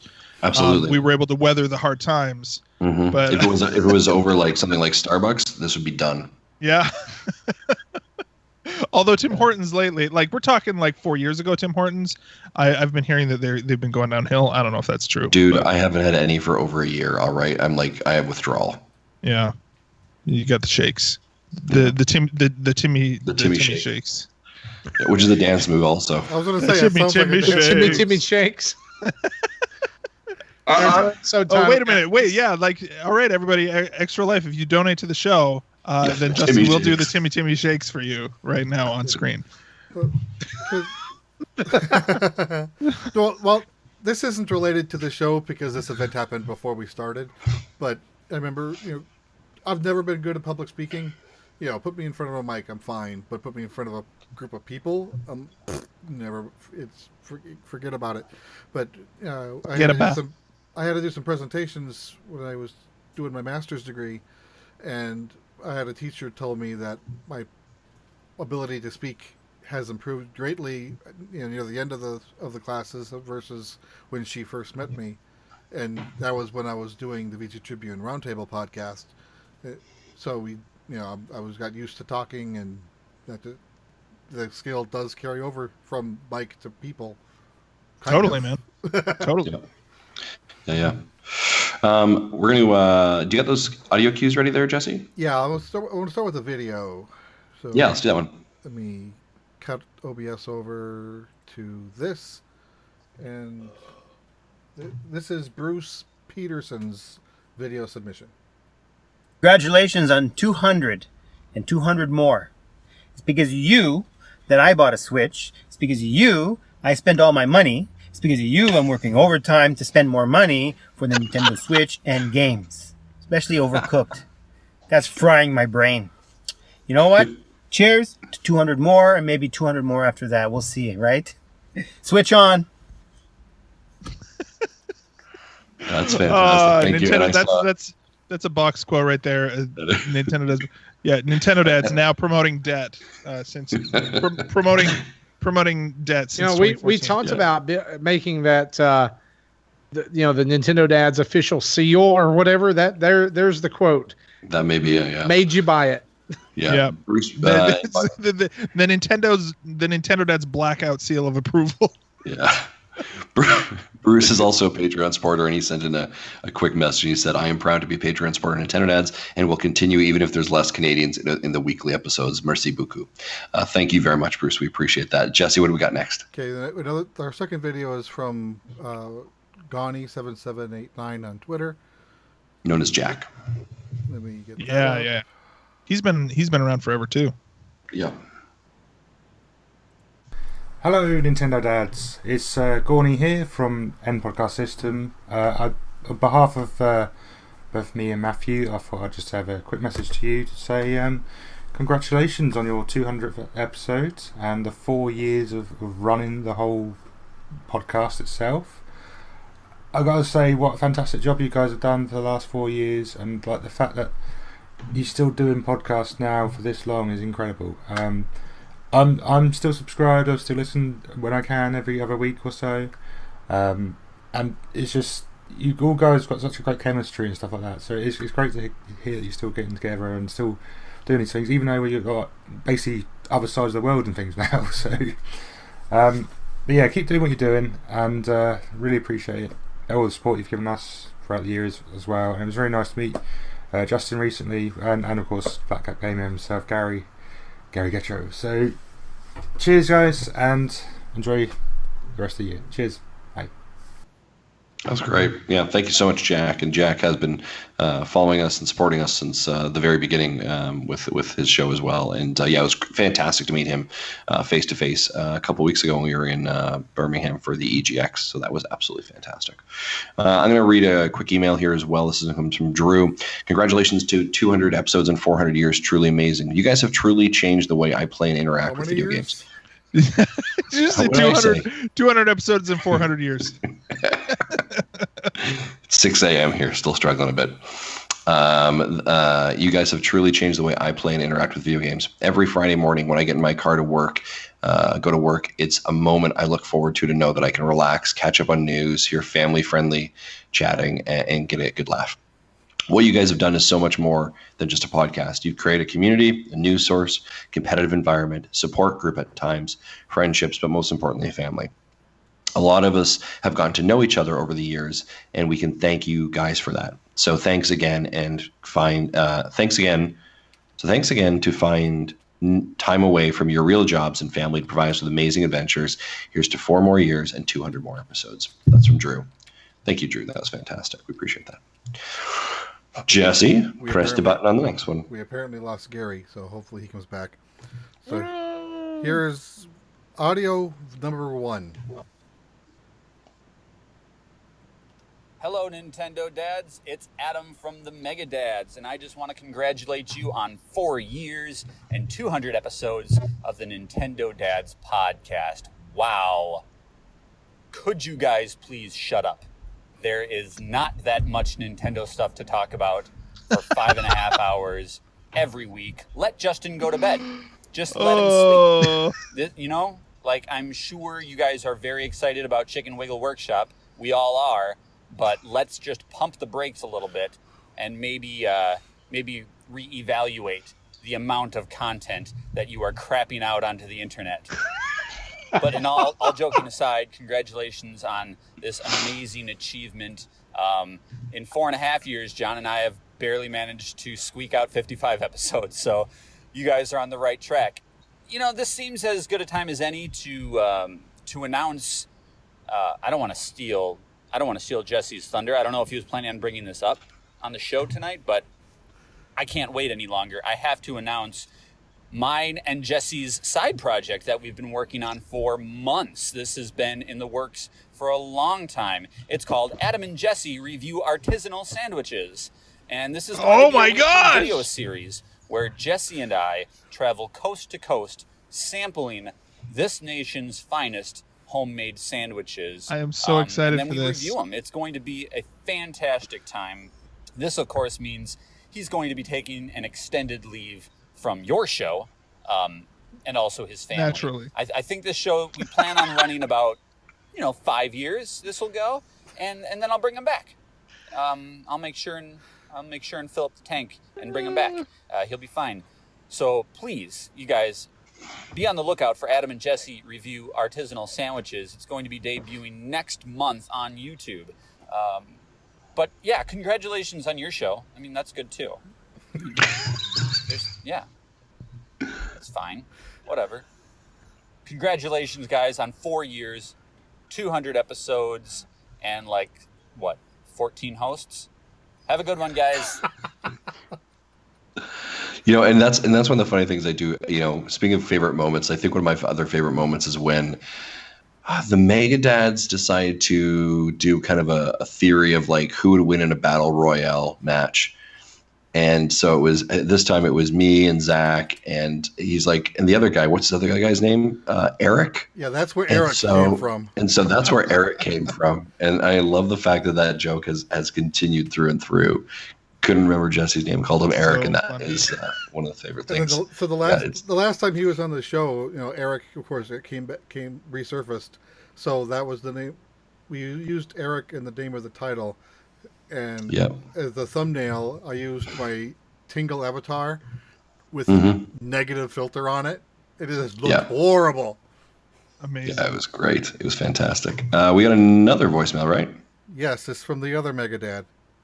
I like how unenthused you sound it's about that. John from Megadads. Just wanted to drop you a line and say congrats on 200 episodes. That is an enormous amount of episodes. I think that's more than Cheers or Frasier. We are double I think you syndication. even beat Mad About You. Oh, that's quad. So that's quite a lofty achievement. So 52 congrats episodes for syndication? on that. It's been an honor to know you guys for the last several years and kind of, we kind of grew up together as podcasters, and you guys have been great supporters, having us on your show and working together at E3. And I'm really sorry at how much we piss off your listeners when we're on, but it really has been great to work with you guys and get to know you guys. So congrats on 200 and have a great show.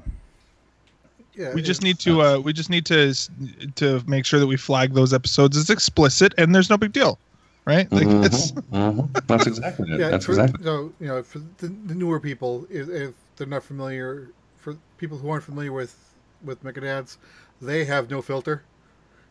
Pretty much anything goes. So when they're on our show, we really have to have them on a tight leash. Yeah. Which never works, but we love them anyways. John and Adam are fantastic people. We try. Again, that's how Eric came along. Yeah, fantastic friends of the show, fantastic content creators, and we support their work. And also, speaking of amazing stuff, they're doing amazing work for Extra Life as well. And I think that's something else that I'd be very proud of. Is I think for our organization or for our group is I think over the years that we've done Extra Life, I think collectively, I want to think we've raised nearly $5,000 over the times that we've done it. Not over the years, and I think that's been something that we can be very happy about. And we'll continue to support and continue to be, that'll be an important part of what we do every day as well. Yeah. One of the many Michaels in the chat says, I didn't know Jesse was getting into food reviews. And I reply, neither did I. You got to admit that would be amazing. I'd watch that. I like imagine basically like a Guy Fieri style food truck artisanal sandwich show with Adam and Jesse. Like a sort of odd couple, like Jesse playing the straight man and Adam playing the wild zany guy. Like, yeah, bring it on, man. That sounds amazing. Yeah. Does that mean we get a tour of the kitchens? Oh yeah, dude, and you gotta dip your finger in the sauce, the mystery sauce. And you may not get a tour of the kitchen, but you're definitely going to Flavortown. Yeah. We're gonna. Oh, geez, now. Yeah. I'm gonna jump over to Facebook and see if we have any more. I think we've done a lot of chat here, but I guess I'm gonna throw it over to Marty and to Gary and ask kind of guys, what are your thoughts on this and 200 episodes? Maybe what's been your just thoughts from you two. Gary? Maybe go to Gary first. Yeah, it's you go to Gary first. That's fine. Yeah, I'm still the baby. So I've got a couple of 100 episodes to go yet. Yeah. Okay. Great, Marty. Going to you. I love how I just throw him under the bus entirely. It's kind of it was crazy to me to realize the other day that it is coming up on 2 years of me being on the show, which I don't know. Feels like 10. Yeah, I know. Some people are like, "Oh my God, can the Marty era be over, please? Get him out of here." No, but I still I'll admit this to you guys that I still feel like I don't really have the power or the whatever to make to say, "Hey, I think we should do this," or make suggestions or anything and have them be taken seriously, because I still see myself as the new cast member, You want to know the problem is, I think, Justin, is that we don't, we were throwing around that idea of the official knighting ceremony that just would kind of give that extra oomph and the grand, I don't have my power armor yet, guys. I know, right? And he definitely doesn't have the title, right? Like I now dub you, sir. Well, see, when he was trying it out on his own when he accidentally pierced the dummy, and we figured that's a bad idea. Yeah, that's true. Yeah. That's true. But no, like the past 2 years have been awesome.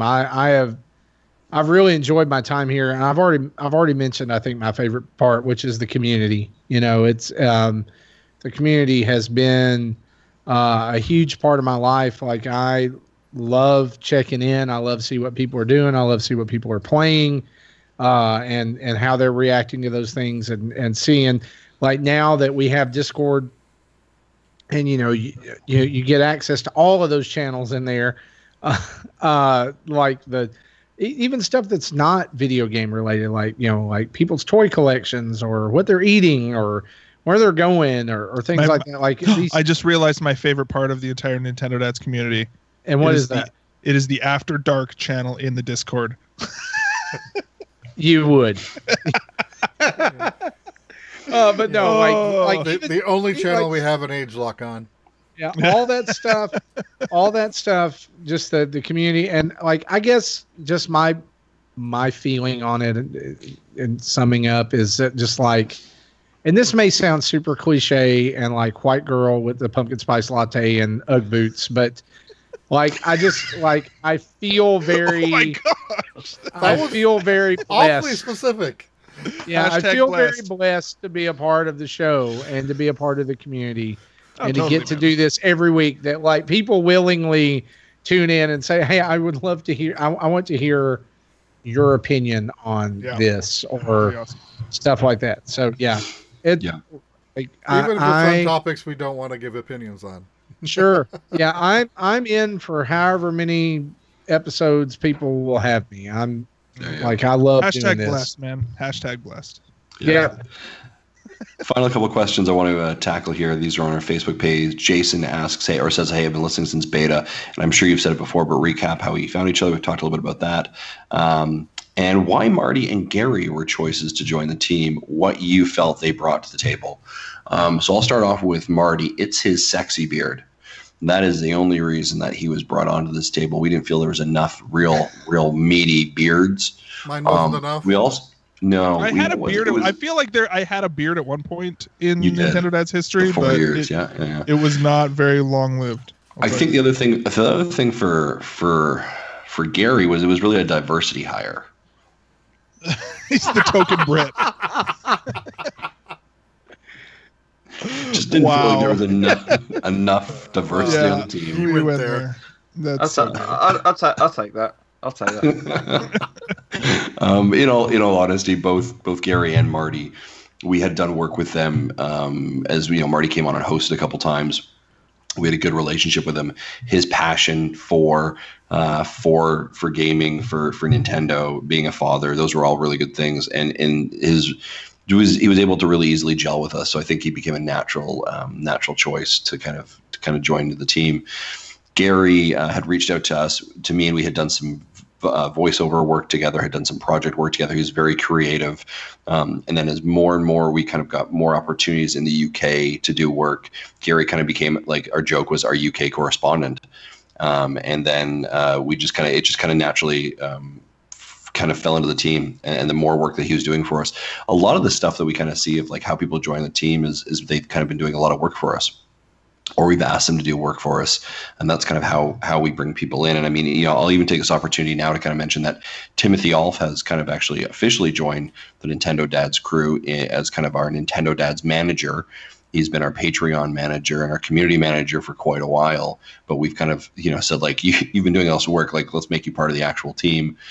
So he's joined our team, and he'll be at times coming in. Can I just say, I don't know how we get half the stuff we would, or how we would get half the stuff we do done without Tim. We'd still be online. Yeah. Online. Yeah, exactly. We'd be online chat. We would not, like, I don't know if you guys saw the videos that came out this week that had the new, like, intros, as they were coming in and everything. He did those. He handles a lot of back end stuff. My you guys video don't really see him. He's hanging out in the chat right now, managing the YouTube chat. My video yesterday was the first ones that I had a chance to use the new bumpers. So that was. He's just pretty awesome. Nice. And it's like somebody who just came to us and was like, "Hey, I want to do stuff," and we said, Oh, wow. Awesome. We have stuff that needs Yeah. done. What a coincidence. Yeah. Yeah. So, so he really keeps us on track as well. But I think each of us kind of bring a unique perspective and a different talent, and that's why we were kind of brought in, or we've brought people into the group. But yeah. And slowly, you know, people will start to spin out and fade away. You know, like Zach's time has decreased or my time has decreased. The ability for other people to jump in and still, as Zach said, kind of keep the ship running is very awesome. Guys, it's been like an hour of just like, you know, saying how chatting. awesome we are. Yeah, saying how awesome. Let's get out of here. Man, aren't we awesome, guys? Like, Yeah. wait, are we going to talk about video Totally. games tonight? No, we should Totally probably talk about awesome. video games. Okay, so here's what I want to do first and foremost. Marty, you weren't here last week. That's right. Mega Man 11 people have came to see this, but I'm gonna be very like on button about this. You have 2 minutes to gush about Mega Man. Wait, and then that's it. wait. We haven't even had a bumper. Wait, we got to have, Oh, if we're going to do what someone- have we planned, we got to have the Two- bumper. This is episode 2 200. minutes. Okay, well, 2 minutes to celebrate 200.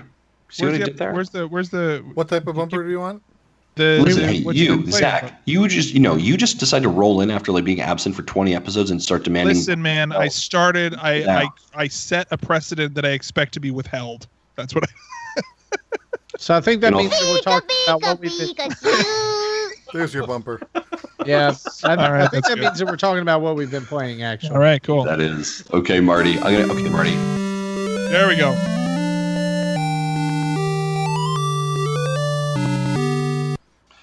All right. There we go. There it That's is. I haven't heard that in a while. Okay, Marty, are you ready? I'm ready. You know what? Here's the thing. Despite the fact that you hate Donkey Kong, I'm a bigger man than you. So I'm going to give you Oh. 2 minutes and 5 seconds. Oh. Ready? 3, 2, 1, go. Mega Man 11 is amazing, and everyone should play it. And if you're not, what are you doing with your life? I mean, seriously. All right, that was Why even own a 4. video?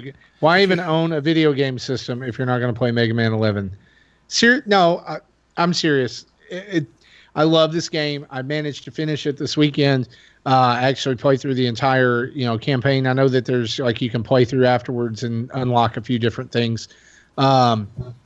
Everything about this game from the beginning was fantastic. It was everything I hoped it would be in a Mega Man revival. Updated art, updated, just the way the game feels. It controls great. The difficulty was there, most definitely. And I mean, I hate to say it this way, but for me to say that, being someone who like loves Mega Man, like there were parts of this that I like had to put down. I was like, I can't deal with this right now, especially like Dr. Wily Stage 1. I needed to walk away before I said and did things I did not want to do. But as I said earlier in the show, the Hori Joy-Con, the one with the D-pad, was super instrumental in me finishing this game. I tried to play it with the Pro Controller, and it just didn't feel right. So I finished the game. I played the majority of it in handheld mode. But I just loved it. Everything was great. Voice acting was superb. The animation was great. The weapons felt good. It felt like Mega Man. It felt like a revival, and it left the door open for more in the future. So it's really all I could ask for. I mean, would I love some DLC? Sure. I mean, there's some characters and things that didn't show up in the game. And I'm not going to say who because I don't want to spoil anything. But if you're a Mega Man fan and you haven't played it yet, time to go out and spend the best $30 you'll spend in this month on Mega Man 11. It's really good. I got the Amiibo edition too, by the way. Was that a new amiibo, by the way? It was. Is that a new mold? It looked is. like it. It's the kind of the redrawn Mega Man. It's the new style Mega Man. New It design. comes. It has a black and silver base, and it has Mega Man 30th anniversary on the base with the dates. I haven't used it yet. I don't know what it does, but it also came with a stage select screen cleaning cloth and an iron-on Dr. Wily patch and 4 stickers. That's awesome. Yeah, So- I was supposed to get a code for piano music as well, like piano renditions of the stage, and I did not get that. Gotcha. Gary, But do you have a Gary- question? Yeah, so Marty, picture this. You live in a place that doesn't have the Mega Man 11 amiibo. Sure. Called Would that England. wind you up? It would. Yeah. I'd be very, very sad. I was actually going to buy Mega Man 11 with the amiibo, and then when I found out it wasn't coming out, I haven't even purchased the game now. There are I will say that Capcom really cheaped out on it. If you saw the insides of the box, it was literally a blank amiibo box, no print on either side. They are selling a version separate from the game in Japan, and it has a beautiful, beautiful box. And I would really like to have it, but I just like money. I mean, like I don't like Zach said, responsible adult purchases. Earlier in the show, wait. I don't remember advocating for that, but you did. Yeah, you did. Okay. So I don't need to buy that, but yeah, that's Mega Man 11. It's fantastic. If you're looking for, I was going to say if you're looking for a platforming game, but really, who's looking for those? Because we've had about 4 billion of those. I can't find them. Can't find them. It's been like the year of Mega Man. It's been fantastic. I think the eShop should have a little button you toggle that says, games that are not platformers. And it's that like would 2 require categories. Exactly. Gary, what about you? What have you been playing? I've been playing South Park: The Stick of Truth. Okay, cool, awesome. Moving on. Yeah. I've been seeing how you're going to respond to the silences. It's awkward. South Park: Stick of Truth. It's quite an old game now, so it's been talked about a lot from everywhere, pretty much YouTube, podcasters, and stuff like that. But it's fairly recent to the Switch, and it's a turn-based RPG set in the South Park universe, obviously, and it ties perfectly in with the series. The series actually had a couple of episodes which directly lead into the game. So I was actually incredibly gutted when it didn't come to a Nintendo console because I don't own the others. And it's really nice to pick up and leave from that point, because that was my favorite set of South Park seasons to that point, and this just feels like it's perfectly straight off the bat, fits in awesome. The humor's there, the references from many years of South Park, but it's definitely a game that you don't play around your kids. Definitely. Oh, totally. Yeah, I have the what's the superhero one? Oh, the Fractured But Whole. Yeah. Similar thing where like my son saw the icons, like, oh Dad, what's that? And I'm like, nothing, and you will never play it ever until when you are old enough to understand. I mean, it's almost as if they took the restraint off South Park that they had on the TV show as well. Oh, I know. Some of the stuff in there is really surprising. Yeah, it's pretty, and it's funny because I generally, I feel like I hear some pretty crazy things in my line of work, and I'm still like, okay, yeah, we went there, okay. But so. It's often you get these sort of franchised out games and stuff like that from TV shows and movies, and they'll be a mediocre game with some good references. Yeah. I think South Park is completely the opposite. It's a shorter RPG, but it really stands to its own. Really, it's an incredible sort of battle system, and the world's really is done really well. There's a bit of repetition with like some of the designs, like the houses are all exactly the same. Yeah. Okay, it is supposed to be the same street, so if you did walk into every house in the same street, you would get like the rooms in the same place and stuff. But they literally are the same room. Sometimes like click and drag and dropped in. But it's I think it was a excellent start to hopefully a long franchise of these RPGs. Mm-hmm. I think for our purposes, the best question might be, how does the game feel on the Switch? Like, how does it, since it is an older game, like you said, it's been out on other systems for a while. How does this perform as a Switch game? Is it worth, if you've never played this, are you gonna, is there any noticeable lag or anything going on because of the Switch port? So, to be honest, the South Park sort of visuals are timeless, and this is pretty much, I think they're taken directly from the TV show. So visually, I don't think it could ever be bad, no matter what it's on. Mm-hmm. performance-wise, I mean, it's kind of the same again. Sometimes some of the transitions, little loading screen, there's not like a loading screen, it just transitions into other places, and you can tell it's loading. So sometimes that's a bit awkward because it feels a bit jittery, but other than that, it stands up really well. Super cool. That's great. Awesome. Okay. I'm going to maybe throw this one in there because I think maybe more of us have been playing this game. Anyone been playing some Super Mario Party? Oh, yeah. That I no. Okay. Does it just mean Marty? I rented it and played a little. Yeah, you didn't like it, did you? Not as much as you two. Okay. I love it. Marty, let's talk about it. Do you want to let's have a quick conversation about Super Mario Party? Yeah, let's do that. Okay. What do you think of it?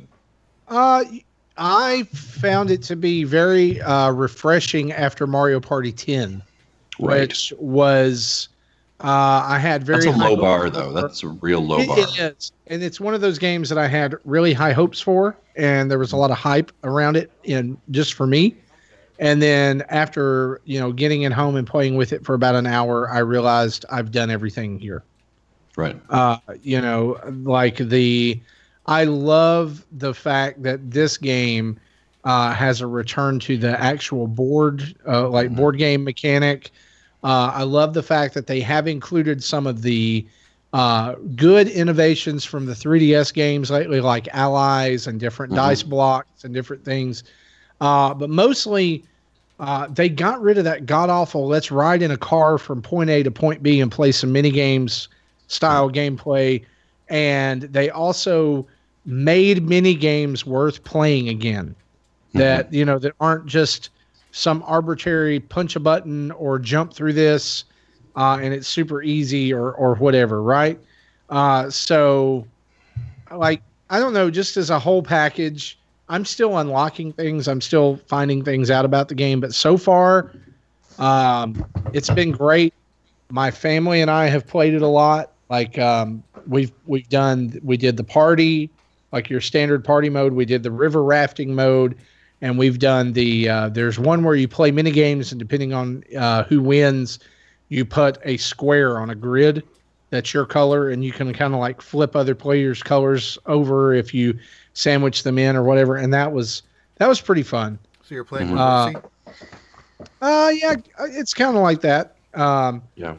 And there's a ton of included characters. Visuals are great. For all the griping and complaining people had about playing with the Joy-Con only, they're pretty responsive. It's pretty easy to use. So, those are my thoughts. What about you? Yeah, I think the Joy-Con thing was people just, it's a party game. It wants to be played with two players. There's no really one-player action, so, why would you use a Pro Controller? I think there's a ton of content. I think the mini-games are fantastic. I think these are actually a really strong return to form. I think it's a bit of a showcase for what the Nintendo Switch can actually do. I think especially when you go into, the Toad's Rec Room, there's some really fun little things down there. Also, service announcement for everyone, or PSA for everyone. You don't need a second Switch to play those Toad's Rec Room games. I assumed you did.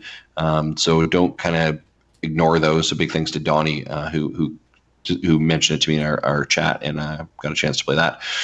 I've had a lot of fun with it. We've had the family's had a ton of fun with it. We enjoy playing it. There's a ton of content there. I definitely have some criticisms of it. I don't think there's enough actual boards. There are only 4 boards, so I think that's a bit of a critical. They could, I would like to see 8. Do you think what do you think the possibility that there would be DLC boards? Oh, I think so. I think that if they don't put out more DLC on this, it would be the first mainstream Nintendo first-party game in the Switch's life cycle that they have not put out extra content for. So I think more content is coming in some kind of pack format.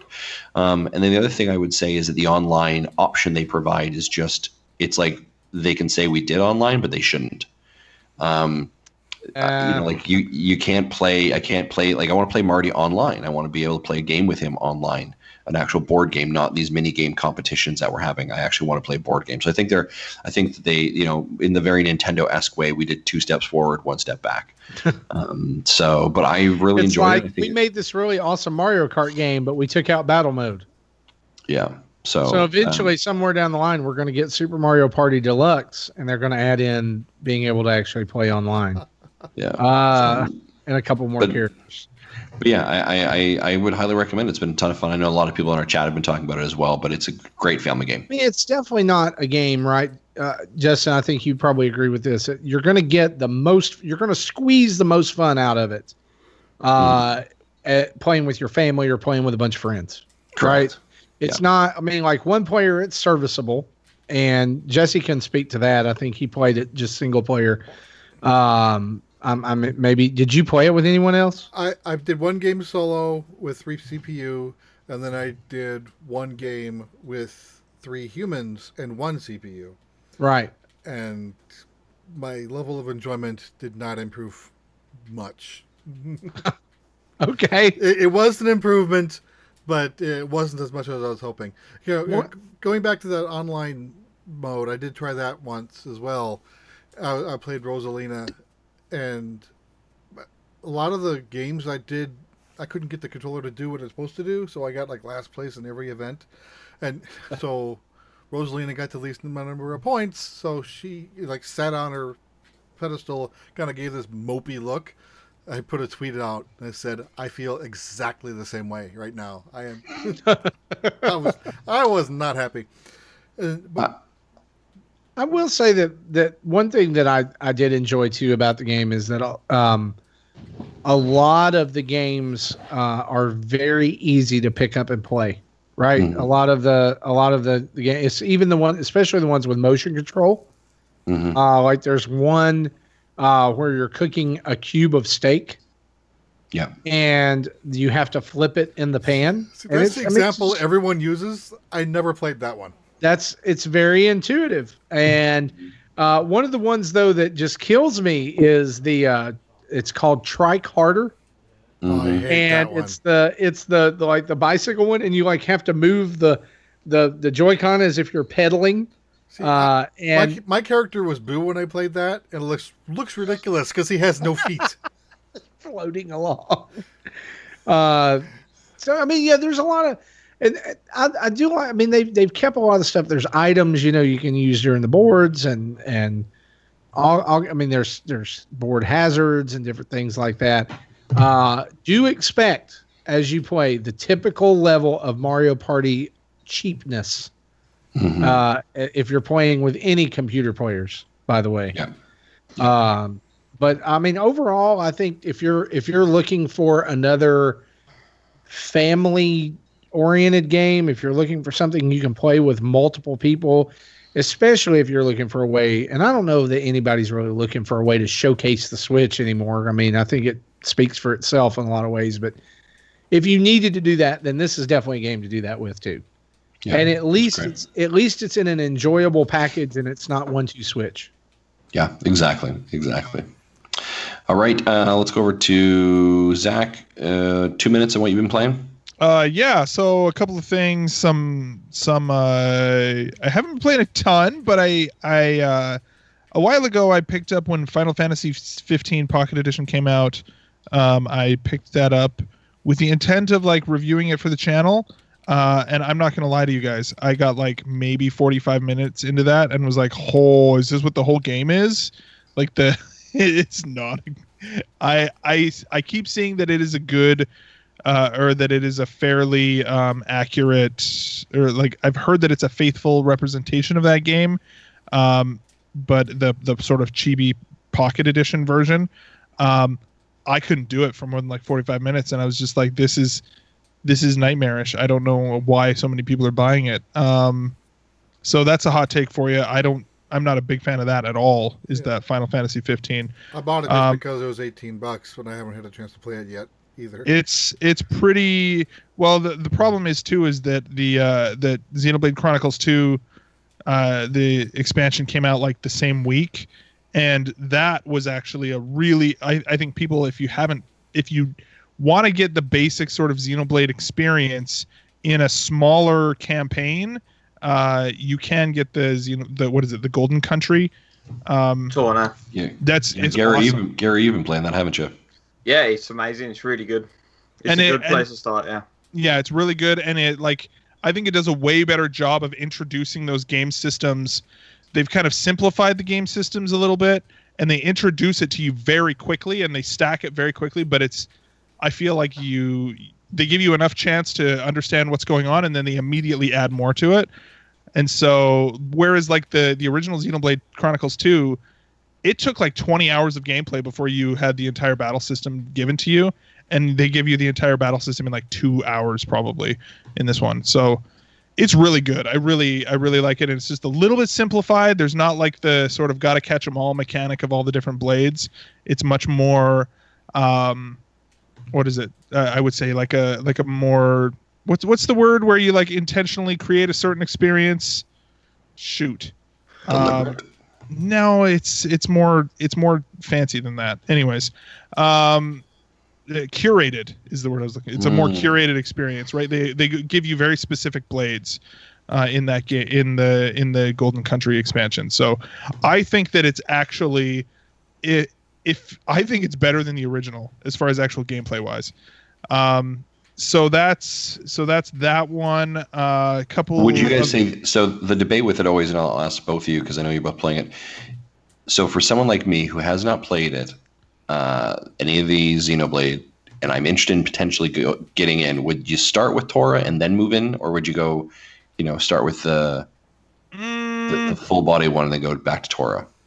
Well, it depends on what, like, if Torna is if you're going into it for gameplay and for some story, the only thing that I would say is I think, Gary, you can correct me if I'm wrong, but I think that Torna is going to give you some pretty significant spoilers for the original game.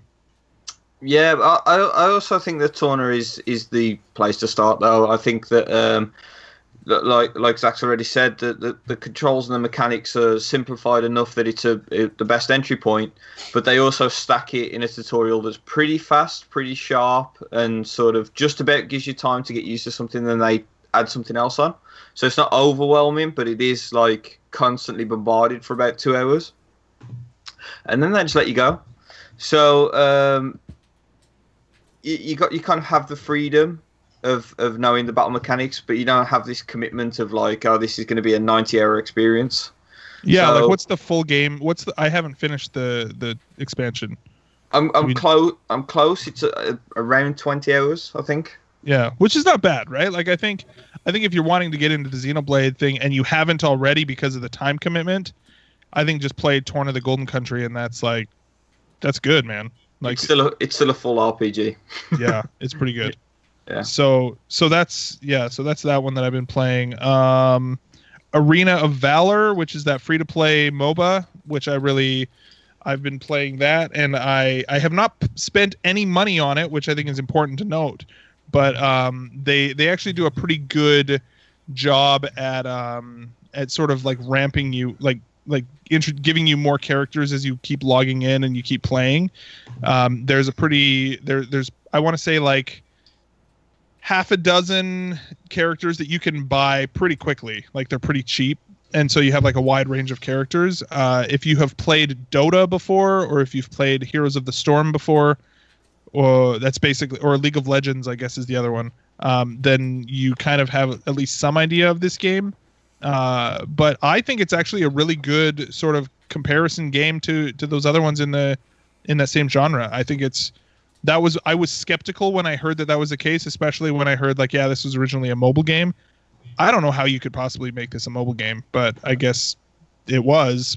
But I think it's great. I think they've got that sort of, it is definitely a free to play game, but you can play it for free, and it's, they have all the microtransactions where it's like $10 for one character and all that kind of stuff. But just play it normal and unlock, like, part of the fun of that game of those kinds of games is you keep playing and like earning gold, and then like there's always that carrot ahead of you of I'm going to buy another character, or I'm saving up for this or that or whatever. So I think it's fun. I think it's a really good time. And is there anything else? Oh, I guess the only other one. This is I don't know who else here. Justin, you still playing Paladins? Yeah. Have you played with the new character that's in there? I have, yeah.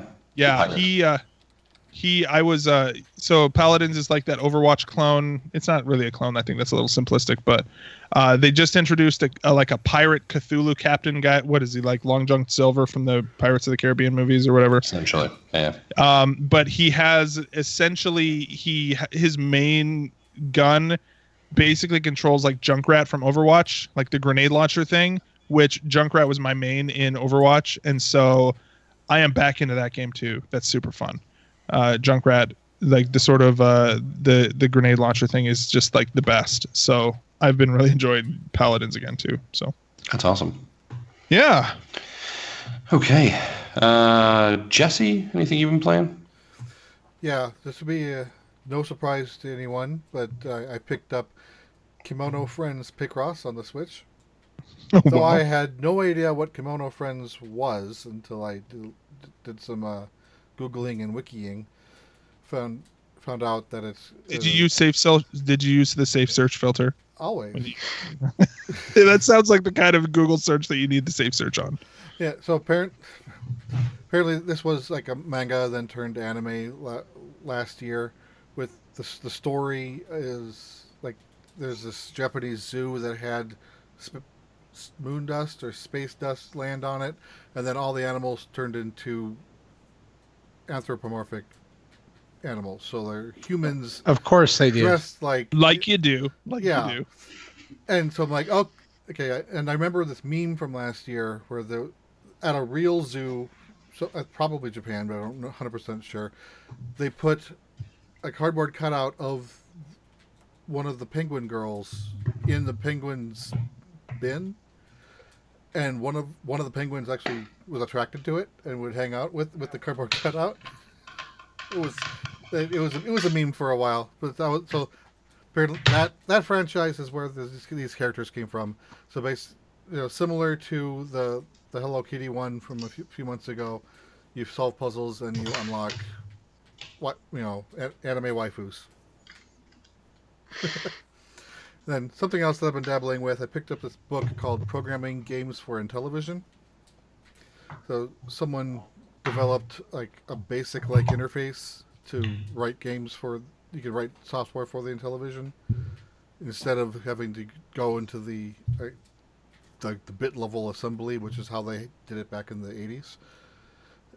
So you're able to pretty quickly come up with these games. I'm through chapter 5 in the book. I don't know how many chapters there are total, but it had me, just going through the samples, programs in the book. There was a Pong clone and then a Donkey Kong clone that works surprisingly well. Then so the end result is compiled code that will run on an Intellivision. If I put it on one of my flash carts and load it into my system, it should work. Something I'll plan on trying someday, but haven't gotten that far into it yet. So I did put took some pictures and put them on the Discord to show off what I was doing. Some people were amused, some people weren't. Probably not so much like Justin right now. Sorry, what now? I was Exactly. blacking out again. You were just talking about Wow. anime stuff. I just fell down a rabbit hole. You're welcome. You were so good. Right on, man. Cool. Awesome. Is that it, Jesse, for you? That's it. Cool. I'm playing Super Mario Party and Tricky Towers. I have a video on our YouTube channel. You should check it out. My wife beats me at Tricky Towers really bad. I get whooped, and then I decide to beat my 8-year-old at it. So, who's boss now, right? Who's the champ? Guys, Zach, I think Zach has opinions right now, but yeah. Well, this episode's almost gonna be 2.5 hours, so we're gonna try and wrap this thing out. Some things don't need to be restrained. All I have. Before we wrap this up, I want to announce we have been running a contest, and maybe Marty, could you vamp on that contest while I get the official name? So we've been running a contest about T-shirt creation, right? We had everyone submit their designs for an official Nintendo Dads 2018 T-shirt, right? That would go up and go live in our Redbubble store. That we would sell, that you could buy. And man, we got some fantastic submissions, right? I mean, all of them were great. They all had different kind of merit to them, and everything from art of us as Voltron to one of us, I forget which one it was, driving a tank with the rest of us riding inside. Just simple logos to all kinds of stuff. And so thanks to everyone who submitted a design for that. We put those up on our Facebook page and allowed people to vote for them. And we're ready to reveal the results, right? We are. Do we have like a drum roll? Nice. Big congratulations to Mike Patterson. And Mike Patterson is our winner, and he did the Voltron image. This was voted for by our community, and votes came in, and he won the most votes. So Mike is going to be getting a couple things from us. He is going to be getting a new Hylian Shield 2DS. He's also be getting a print of his T-shirt from us, as well with some more kind of swag from the Nintendo Dads shop as well. And that shirt is now available in our Redbubble store that you can go over and pick up and purchase. And it's also available on throw pillows and sticker books and all kinds of stuff as well. King size duvet covers. Don't forget there that you one. go. Big thanks to Mike for his submission. It's fantastic. And you are going to be seeing us supporting and wearing that T-shirt now for our 2018 campaign. So look for it to probably be ordered for the Extra Life show as well. So we will be doing a lot of that. So big thanks, guys. Which for $500, Jesse will remove. Or I'm sorry, Jesse. Yeah, Jesse will do it for $500. Justin will do it for $300. I will. Wow. Oh, wow. There it is, guys. Yeah, it's out that's there. Interesting. So thank you very much for that. Congratulations, guys. I think that's about the end of the show. Yeah. Yeah. And what a show, right? I mean, episode 200. I think Gary's going to fall asleep. Look at him. He looks is episode 200. Let's close the book on it. Guys, what an awesome experience for 4 years, right? Sorry. Yeah. One last thing. I know a lot of people submitted questions that were not necessarily, that were kind of more about like, what do you think Nintendo should do that? We're going to cover those questions on next week's episode. Absolutely. We did not forget about you. And so we want to say a huge thanks to our Patreon producers, David White, Dave Ernsberger, and Timothy Alf. Again, you can head over to patreon.com/Nintendo Dads to support us, where for as little as $1 a month, you get into our Discord, you get in all the action, and we've got some really cool stuff coming up over there. So be sure to get on over there and become a patron. You can follow us on social media at Nintendo Dads, even at YouTube and Twitch at Nintendo Dads. You can email us at nintendodads@gmail.com. Call in and leave a voicemail at 929-25-NDADS or 929-256-3237. And apparently everyone across the pond has gotten the Timmy shakes. If you're watching on the video, you'll know what I mean.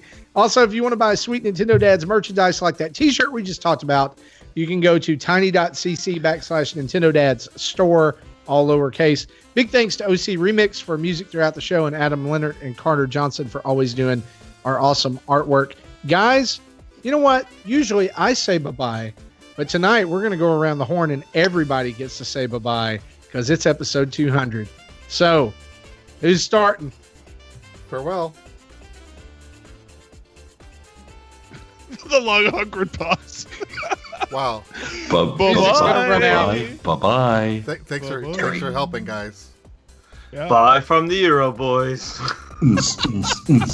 Euro Boys. Jesse.